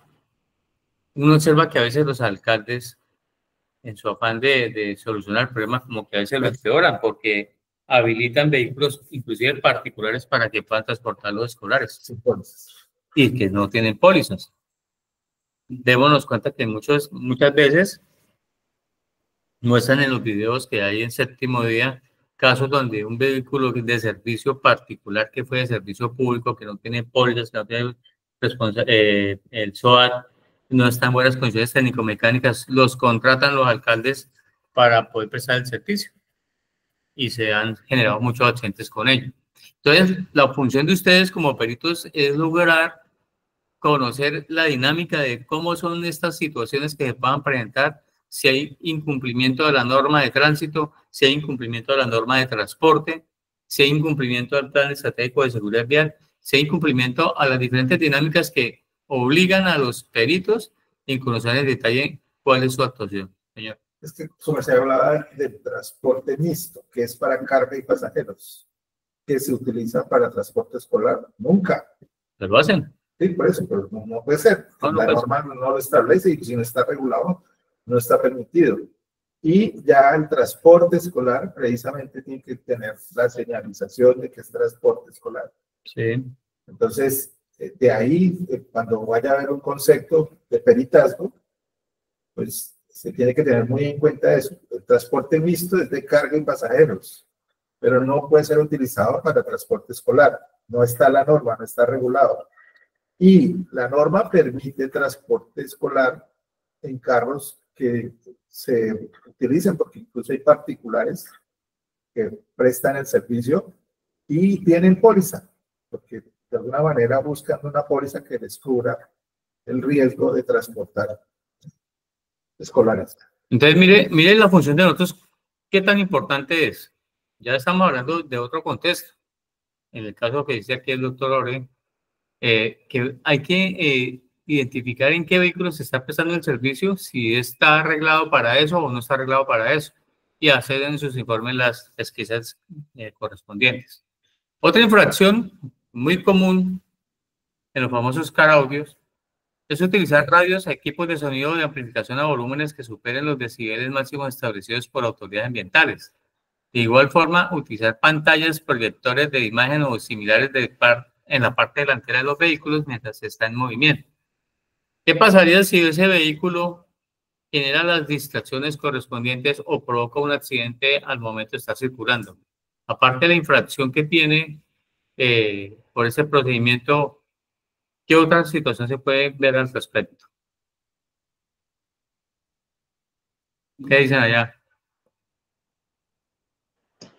Profe, en dado caso puede que debido a los altos ruidos que tienen esos carros, puede ocasionar que los demás conductores que estén cerca de ese carro se alteren o pierdan la concentración mientras se están movilizando, causando posibles accidentes en dado caso. Vuelvo y le digo, toda situación que genere una desconcentración del conductor o un alboroto por parte de los acompañantes o pasajeros del vehículo pueden provocar ese tipo de situaciones. Entonces nosotros en ese orden de ideas debemos de aclarar y entender esa situación. Entonces ahí vamos poco a poco. Entonces en la aplicación que se está haciendo por parte de la fundación, lo que la vamos a compartir con ustedes, a los que hacen parte de este proceso, ustedes van a encontrar correlación de algunos términos, de algunas cosas que se ven y cuáles fueron las posibles hipótesis que generaron el accidente. ¿Sí? Porque, ¿qué es lo importante de esa aplicación? Es que ustedes, con toda la información que le escriban o le incorporen a la aplicación, les va a dar una posible hipótesis para que ustedes puedan generar un informe adecuado de lo que están haciendo. Estos vehículos cuando concursan tienen un permiso, porque entonces donde carga el extintor, donde sí, todo eso lo utilizan para poner sonido. Pues mire, Jorge, que ellos piden un permiso con un plan de manejo de tránsito, pero esas condiciones no se evalúan al momento de... Por eso. Pero sí, vale lo que usted está diciendo.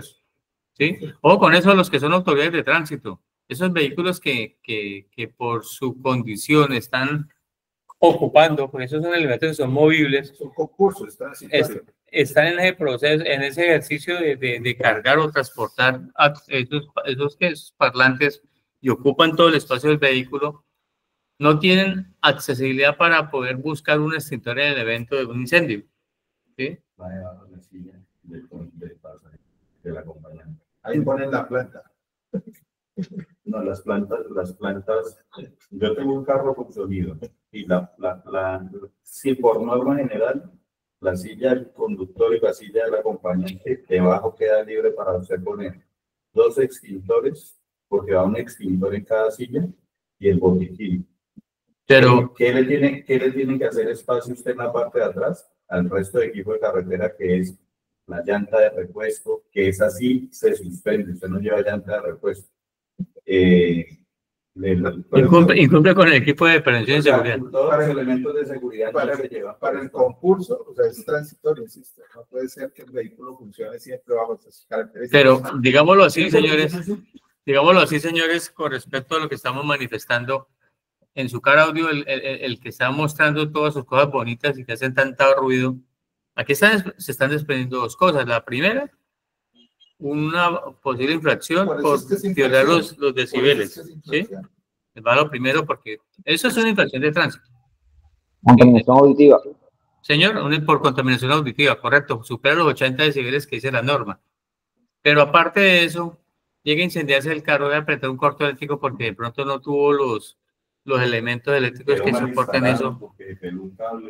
Y no encontró el extintor de seguridad. porque no lo carga o porque está en un sitio que no se pueda ni retirar, no se pueda extraer de ahí, pues va a generar un conflicto diferente. Entonces nosotros tenemos que empezar en esta dinámica, empezar a trabajar y entender que cualquier riesgo se convierte en un accidente. Se puede convertir en un accidente y sea por un vehículo en movimiento como el que estamos viendo, o sencillamente porque no acató las normas de comportamiento. Y todos, miren que todos los artículos que estamos citando en estas presentaciones, el primero que toma es el artículo 55. ¿Y qué dice el artículo 55 del Código, amigos? ¿Quién se acuerda? Que como actores viales debemos conocer las normas de tránsito y respetarlas. Toda persona que... Siga, por favor, sigan. Todas las que hagan parte de la infraestructura vial, hacen uso de la infraestructura vial, ya sea como peatón, ciclista, motociclista, conductor, pasajero, deben conocer la norma. Listo. Pues no es así como lo dice el artículo, pero es lo que uno va a entender. El Padre Nuestro del Código de Tránsito. Entonces, recuerden, toda persona que tome parte en el tránsito como conductor, pasajero, peatón, debe comportarse de tal forma que no incomode ni afecte a los demás. Debe conocer las señales y normas que le sean aplicables, así como las recomendaciones que hacen el Código de Tránsito. ¿Será que el Código de Tránsito hace recomendaciones? ¿Es que dicen? No. Sanciones. Sanciones, ¿sí? Implicaciones que tengamos, todo se tiene que ver en esa forma. De obligatorio cumplimiento. La ley es errónea. Entonces, vamos a entrar al grupo C de las infracciones. ¿Cuántos salarios mínimos diarios da estas sanciones? 15. Recuerden que hoy en día las infracciones, por disposición de una norma de la DIAN, ya no se cobran en salarios mínimos diarios, sino en VTs. Y para que lo tengan presente. De 15 salarios mínimos VT.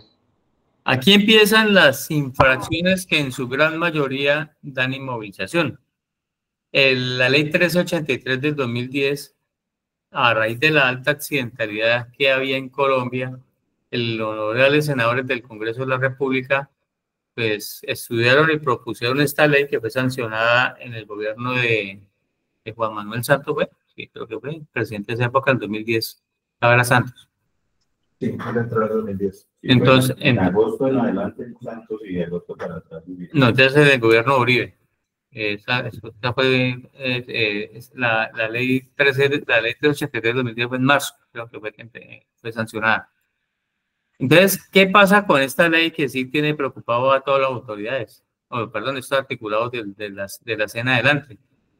Porque en vista de tanta accidentalidad que generaban ciertos comportamientos, pues sencillamente impusieron medidas más duras, más fuertes, como el caso de la licencia de conducción, como el caso de inmovilizar los vehículos. Entonces, casi todos los artículos de todas las infracciones de este grupo, del grupo C, dan inmovilización. Pero el año pasado sancionaron una norma hablando de la igualdad de algunas situaciones que tenían que ser la misma compensación con respecto a estos comportamientos.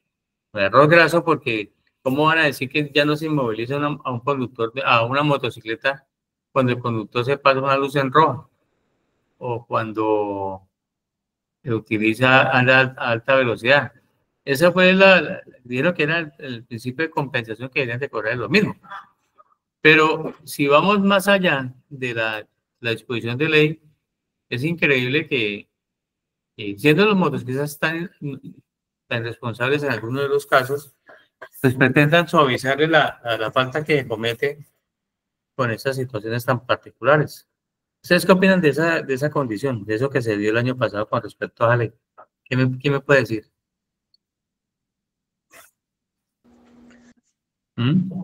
Parece que fue un error grande del legislador porque pues conducir una motocicleta tiene mayor riesgo que conducir un vehículo automóvil.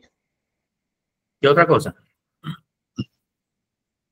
Lo que es que la observancia de la norma, lo que hablamos, de que la persona respeta un semáforo no por la multa, sino es digamos, toda la complejidad. Hace un momento cuando su merced preguntaba sobre la señal en la verma, la altura que debe tener, resulta que el cerebro ya identifica a la altura que debe estar la señal.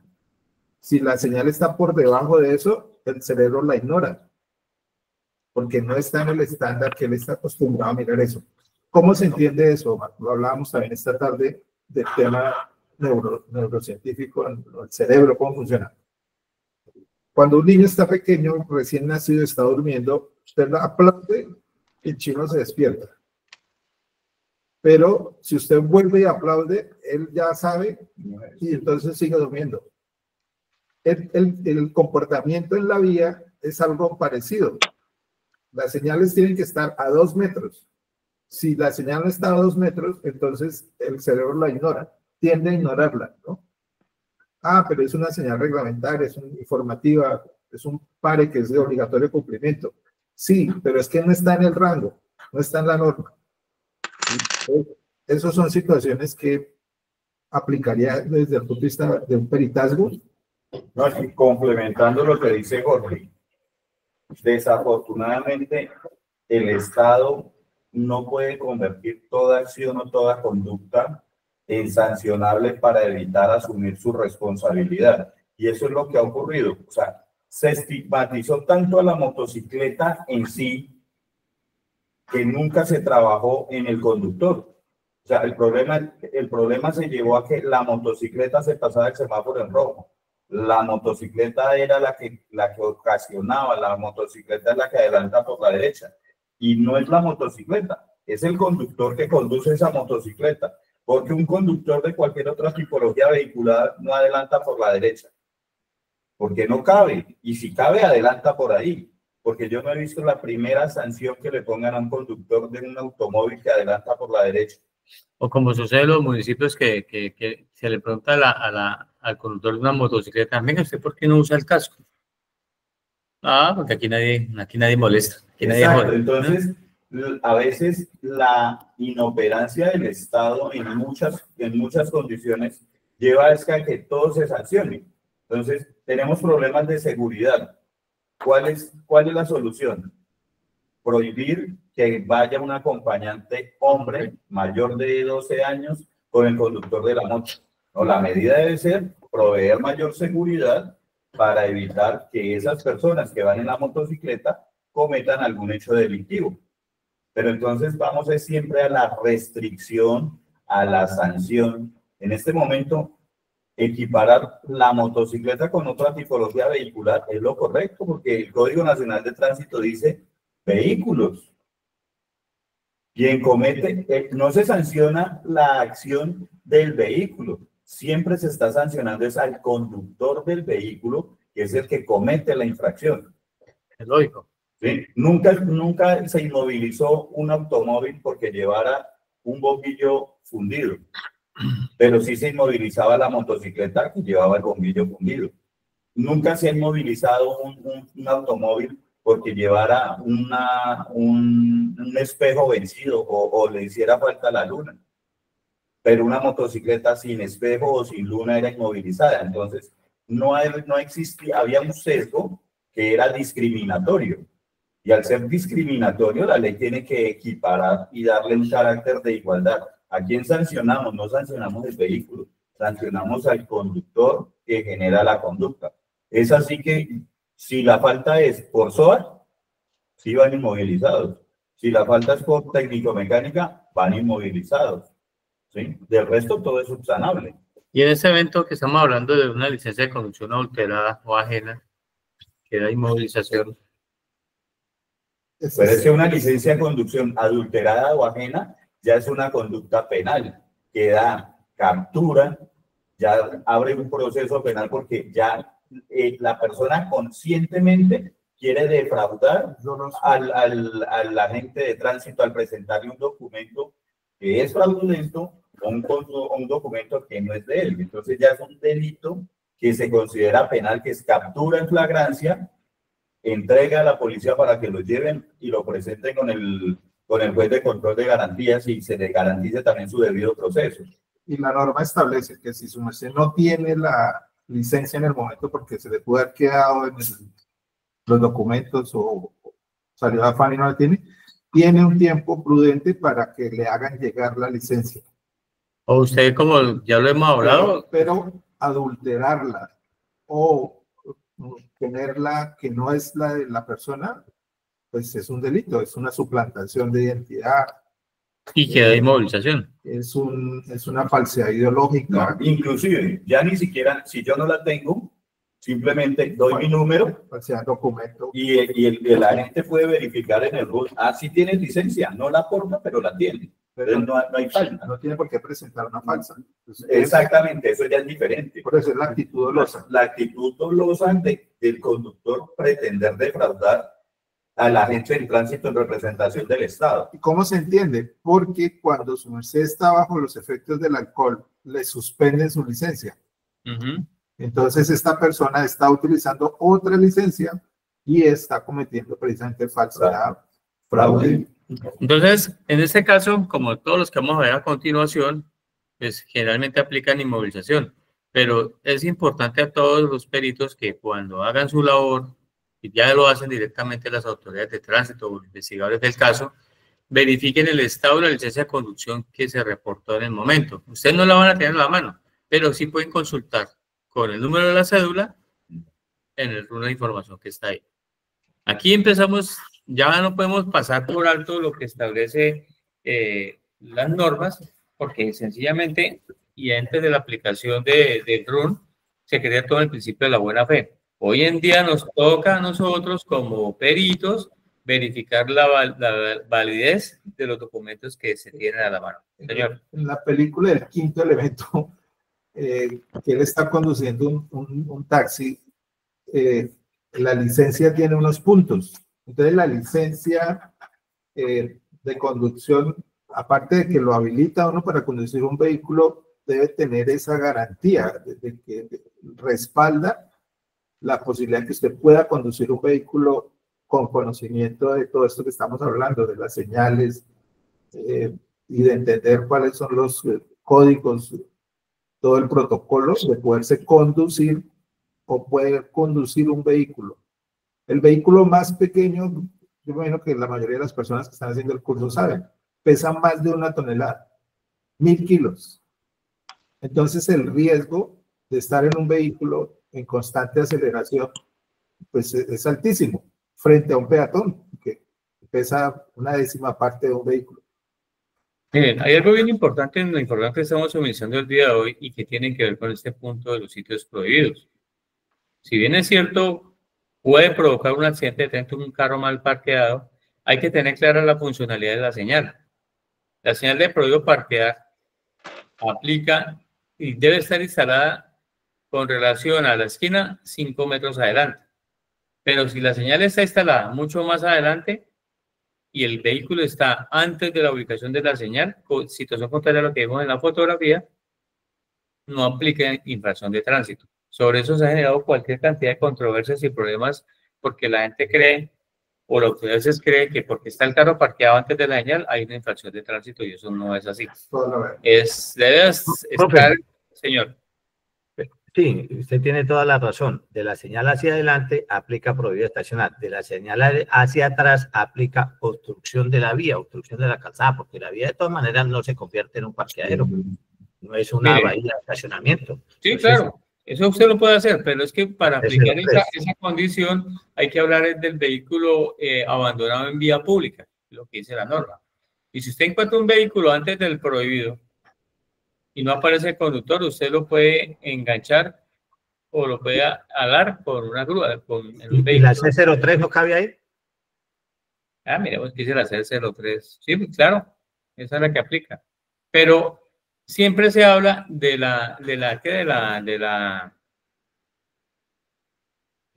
vehículo abandonado en vía pública. Ese es el concepto más importante ahí. Nosotros podemos, como autoridades, si son autoridades, podemos como peritos determinar, por ejemplo, si el carro está mal parqueado, está abandonado en vía pública y se produce un accidente por acción del vehículo mal parqueado, ¿qué puede suceder? hay un agravante porque el vehículo está mal estacionado, no está en un parqueadero, está sobre la vía, obstruyendo, o sea, ahí aplica el artículo 55, ¿sí? Obstrucción a la vía, no hice lo que tenía que hacer, o sea, dejó el vehículo y eso perjudica al otro conductor, entonces... ¿Quién más puede decir sobre el respecto? A ver. ¿Quién más puede ayudar? Pues, o sea, el que queda involucrado en el accidente también, ¿ah? Y pues y se le ejecutan los respectivos comparendos. Correcto. ¿Qué más? No sé si entra el caso del plan maestro de movilidad que tendría que tener incorporado el plan maestro de parqueadero para regular las tarifas. Lo que pasa es que estamos hablando de prohibido parquear. No estamos hablando del tema del plan maestro de movilidad que se maneja en cada municipio.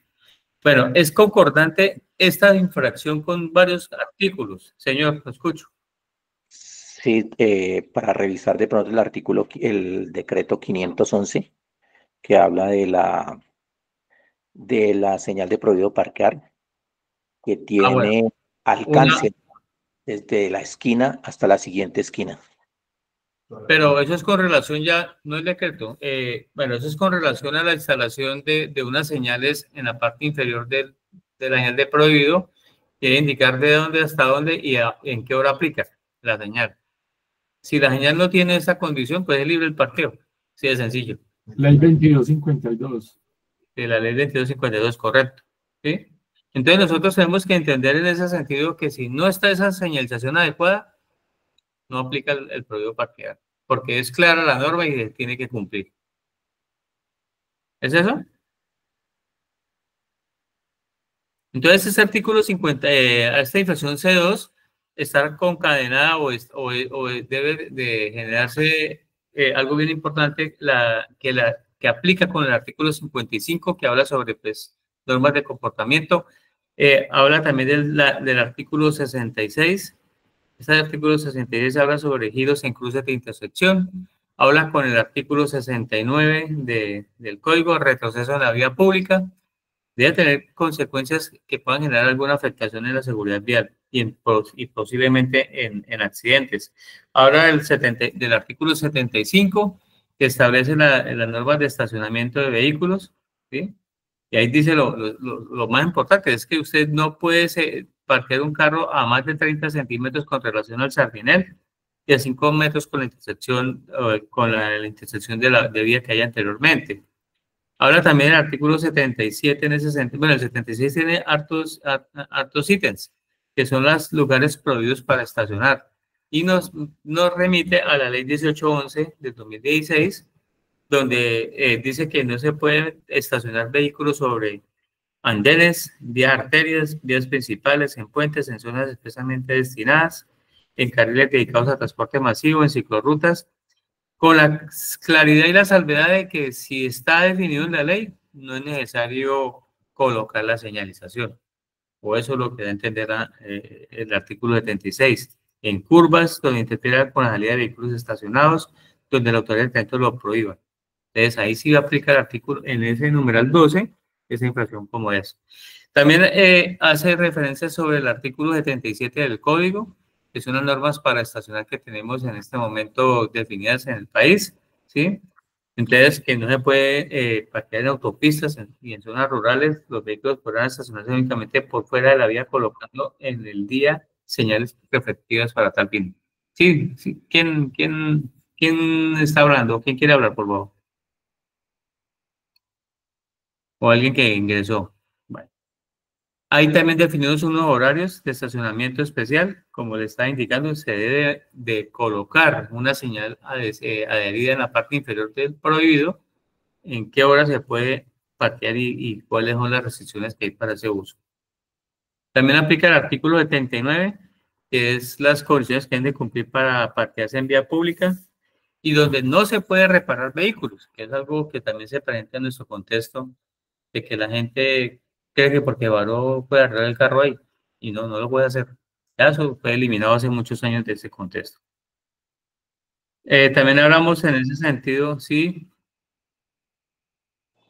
Profe, en muchas partes de las vías inclusive hasta mecánicos montan su taller en plena vía y no pasa nada. Es algo que se ha puesto como de moda y que no pase nada. Mira, lo que dice aquí el compañero es muy cierto. Lamentablemente, lo que le falta al país es autoridad. Es una autoridad para complicarse la vida, sino para que haga cumplir las normas de comportamiento que son tan importantes en nuestro medio. Entonces, si nosotros como autoridades no hacemos valer el ejercicio, yo digo esto porque necesitamos es que entre todos haya una voluntad que se pueda aplicar a la ley 1503 del 2011, generar hábitos, comportamientos y conductas seguras en la vida. No lo estamos haciendo, hay que buscar la manera de poderlo hacer, de poder lograr que ese ejercicio logre la dinámica que se desea. Y retomando un poco hace un momento cuando hablamos de las motos, cuando la gente hace todo ese tipo de manifestaciones, conviene consultar también la prudencia de que el estrés, la ansiedad, el grado de concentración que tiene que ver cuando uno está conduciendo, pues hace que las jornadas se agoten. Y por eso en algunos países no permiten que uno conduzca por más de cuántas horas, por la fatiga. Claro, y entonces viene el proceso, si es un vehículo de servicio público, la aplicación del plan estratégico de seguridad vial que establece dentro de sus metas del programa, establecer unos reglamentos internos para que cada empresa lo haga funcionar. Y hay vernas donde la gente puede entrar y descansar ahí para poder evitar un accidente. ¿Qué es lo importante de las infracciones que tienen la aplicación de inmovilización? Que recuerden que el artículo 127 da la facultad a las autoridades de tránsito a través de elementos como son grúas, poder inmovilizar los vehículos, inclusive colocar cepos para inmovilizar los vehículos. Todas esas herramientas que con que cuentan las autoridades tienen que y las pueden utilizar adecuadamente, ¿sí? Y poder, pero por ejemplo, en el caso de la inmovilización de los vehículos, si se usa una grúa planchón, usted no puede cargar un vehículo en la grúa y alar el otro que esté sobre sus ruedas. ¿Cuántas motos se pueden inmovilizar en una grúa? Las que tenga capacidad el vehículo tipo grúa en su plancha, como en su planchón, para poder hacer ese desplazamiento, porque sobre eso no hay ninguna medida que diga uno, no es que debe llevar una grúa. No, es lo que dice es que puede alar máximo un vehículo. No dice nada más con respecto a la norma. Lo complicado es que son particulares ejerciendo unas labores que están ya bien cuestionadas desde el punto de vista jurídico. ¿Cómo un particular puede hacer un acto de delegación de la máxima autoridad? Pero todos esos operativos tienen que tener un contexto. Y yo podría decir algo que me gustaría mucho que tuvieran, así como está la señal de prohibido parquear, también debería haber unas señales que incluso vemos allá adelante, es azul, es que... Son azul, una de parqueo. Entonces... Pero mira en contradicciones ahí. No, pero es que ahí sí se puede parquear. O sea, lo que quiero decir con esto, insisto, sobre... Volvemos al tema del peritasmo, ¿sí? De la sí, posibilidad pero miren la contradicción que tiene esa señal, esa imagen, porque es que tiene un prohibido parquear y como 10 metros adelante tiene un permitido parquear. Entonces, una señal de parqueadero, que es la sugerencia que yo iba a hacer. Cuando hayan estos operativos, cuando hayan todas estas situaciones de orden sancionatorio, pues debe haber la garantía de que se pueda parquear en algún sitio. Entonces, teniendo como presidente de todas estas cosas, amigos, hay que entender de que la que decía alguien hace un rato, bloquear una calzada o intersección con un vehículo, salvo cuando el bloqueo es como a la ocurrencia de un accidente de tránsito. Entonces, teniendo presente la norma, que están los señores por un accidente de tránsito y están bloqueando la vía, por las calzadas, más bien, porque la vía no está, la calzada hace parte de la vía, y que están esperando que llegue el de tránsito. Señores, ustedes, bueno, es una situación bien importante. Si la cuestión genera un lesionado o una víctima fatal, toda la información que se pueda recoger Si es un daño nomás, esencialmente tiene que sacar su fotografía, sus videos y llegar a hacer un acuerdo a través de un centro de conciliación para que cada quien arregle su vehículo. Pero si los vehículos se pueden movilizar y no los retiran, eso les le puede dar una multa por comparendo. Entonces, mire que hay muchas infracciones que sí o no generan contradicciones, pero más que contradicciones, hay que buscar la forma de que nosotros como peritos conozcamos en detalle el código para saber si aplica o no aplica este ejercicio. Entonces, nosotros, ¿qué estamos haciendo también? En el aplicativo va a quedar una parte del documento, la parte técnica, donde se asocia la infracción, perdón, el artículo del Código de Tránsito, la infracción y la hipótesis probable. Entonces, si ustedes van a escribir, o vieron que la gente de tránsito escribió la hipótesis número 10, por ejemplo, que aplica para peatones, ciclistas, entonces esa infracción tiene que estar asociada, perdón, esa hipótesis tiene que estar asociada a una infracción de tránsito, ¿sí? Y él pudo haber colocado en esa hipótesis la hipótesis tal, pero tiene que tener correlación con la infracción y con el incumplimiento al código de tránsito. Entonces, para nosotros poder facilitar esa labor, estamos construyendo en el nuevo ajustes que le estamos haciendo al documento esa condición. Preguntas, por favor.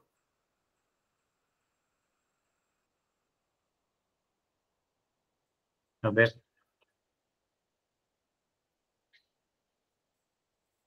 Bueno, aquí viene otra situación particular para ya terminar este ejercicio por el día de hoy, y es la reducción de velocidad a 30 km por hora en los casos que define el código. Esto es muy importante porque si en su municipio, de acuerdo a la distribución del espacio del plan de ordenamiento territorial, del plan básico de ordenamiento territorial o el esquema de ordenamiento territorial,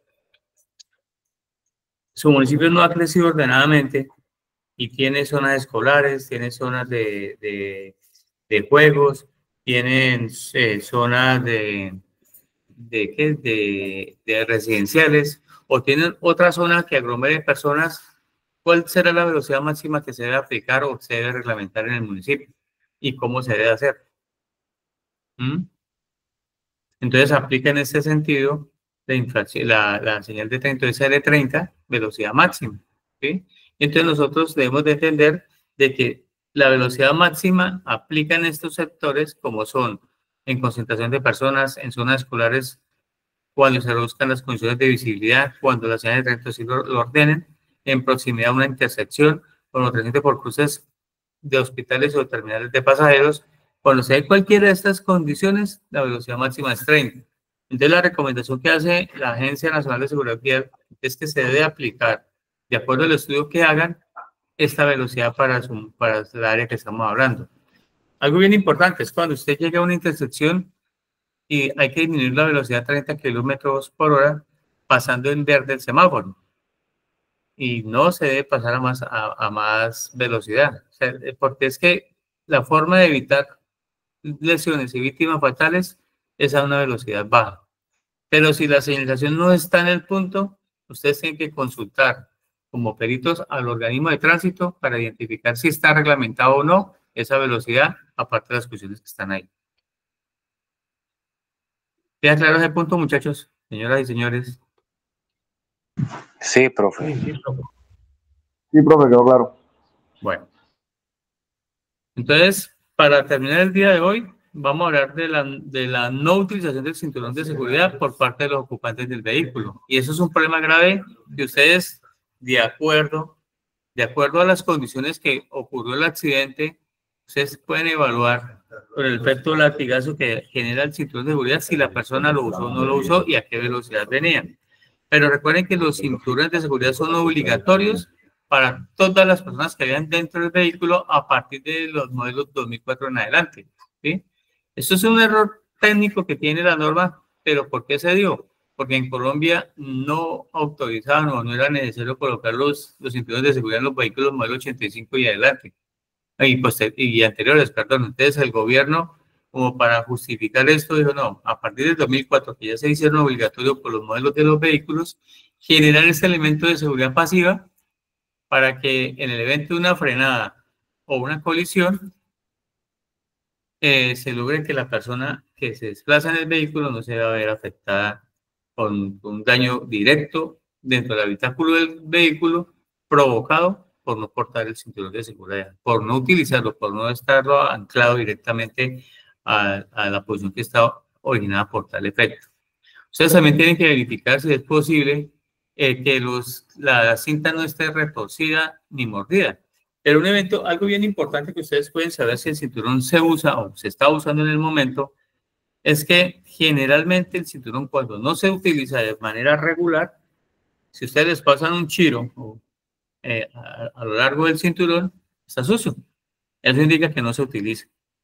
Ustedes cogen y pasan un paño blanco en la villa, perdón, en el cinturón como tal, lo pasan encima de él y se van a dar cuenta que el cinturón está sucio es porque no se está utilizando. Entonces hay muchas formas de comprobar estos elementos que se están utilizando para saber si cumplen como en el caso del cinturón, con la seguridad pasiva del vehículo, ¿sí? Y en la próxima clase vamos a empezar a hablar ya de lo que es seguridad pasiva, seguridad activa, para poder concadenar estos eventos. Bueno, muchachos, ¿alguna pregunta o dejamos por hoy esta información? Gracias, profe. Excelente. Sí, parece que no suenan animados porque están como muy apagados hoy. Profesor, señor. Acá yo le quería preguntar una cosa sobre una conducta que vi esta mañana yendo en la ruta Caní Alto, acá en el departamento del Meta, aquí en el Restrepo Meta, donde yo vivo. Es que pasa que noté algo que también he notado en Villao, es sobre la conducta sobre conducción imprudente o riesgosa, que ya de una vez está infraccionando el artículo 55 de tránsito, ya que por lo general se nota conductores de motocicletas que andan a toda máquina o están haciendo caballito. Intentan encaballar la moto y encima tampoco utilizan casco. De manera que eso también se podría considerar como una conducta riesgosa que está infraccionando las leyes de tránsito. Sí, claro. Lo que pasa es que estamos empezando a ver hasta ahora las infracciones del código C, son hartas, son como unas 25 o 30, y no las que no las hemos visto. Pero sí, efectivamente, hay muchas conductas riesgosas que provocan accidentes, pero como le he dicho siempre, ustedes tienen que evaluar el antes, el durante y el después del accidente para poder conseguir esa información. Cuando en su momento empecemos a llenar el IPAD a través de la aplicación que les vamos a entregar a los que están registrados, ustedes se van a dar cuenta de la importancia que tienen conocer toda esta información. ¿Qué sucede? Y les dejo de pronto esta inquietud para que le evalúen este fin de semana. Es que muchas veces los errores que se cometen por mal diligenciamiento del IPAD, como el caso que dice aquí el compañero Rodwell, es porque nosotros no diligenciamos el IPAD en el lugar de los hechos. Se nos escapan muchos detalles. Y al escaparnos tantos detalles, se cometen errores por parte de los agentes de tránsito y los policías de tránsito. Entonces le corresponde al perito, que debe ser una persona con mayor conocimiento que el mismo agente y que el mismo policía, saber qué comportamientos inadecuados hubo antes, durante el accidente y cuál fue el resultado que produjo eso, ¿sí? Tienen que trabajar los tres escenarios, antes, durante y después. Esa es la invitación que le hacemos a todos. Bueno, amigos, muchas gracias por la dedicación que le dieron estos días al proceso. Si lo permite, el lunes 6:30 de la tarde, continuamos con otro tema. Muy buenas noches. Profe, déjenos buenas noches, profesor. Gracias. Muchas gracias. Buenas noches, Buenas noches, gracias. muchachos. Buenas noches, que descansen.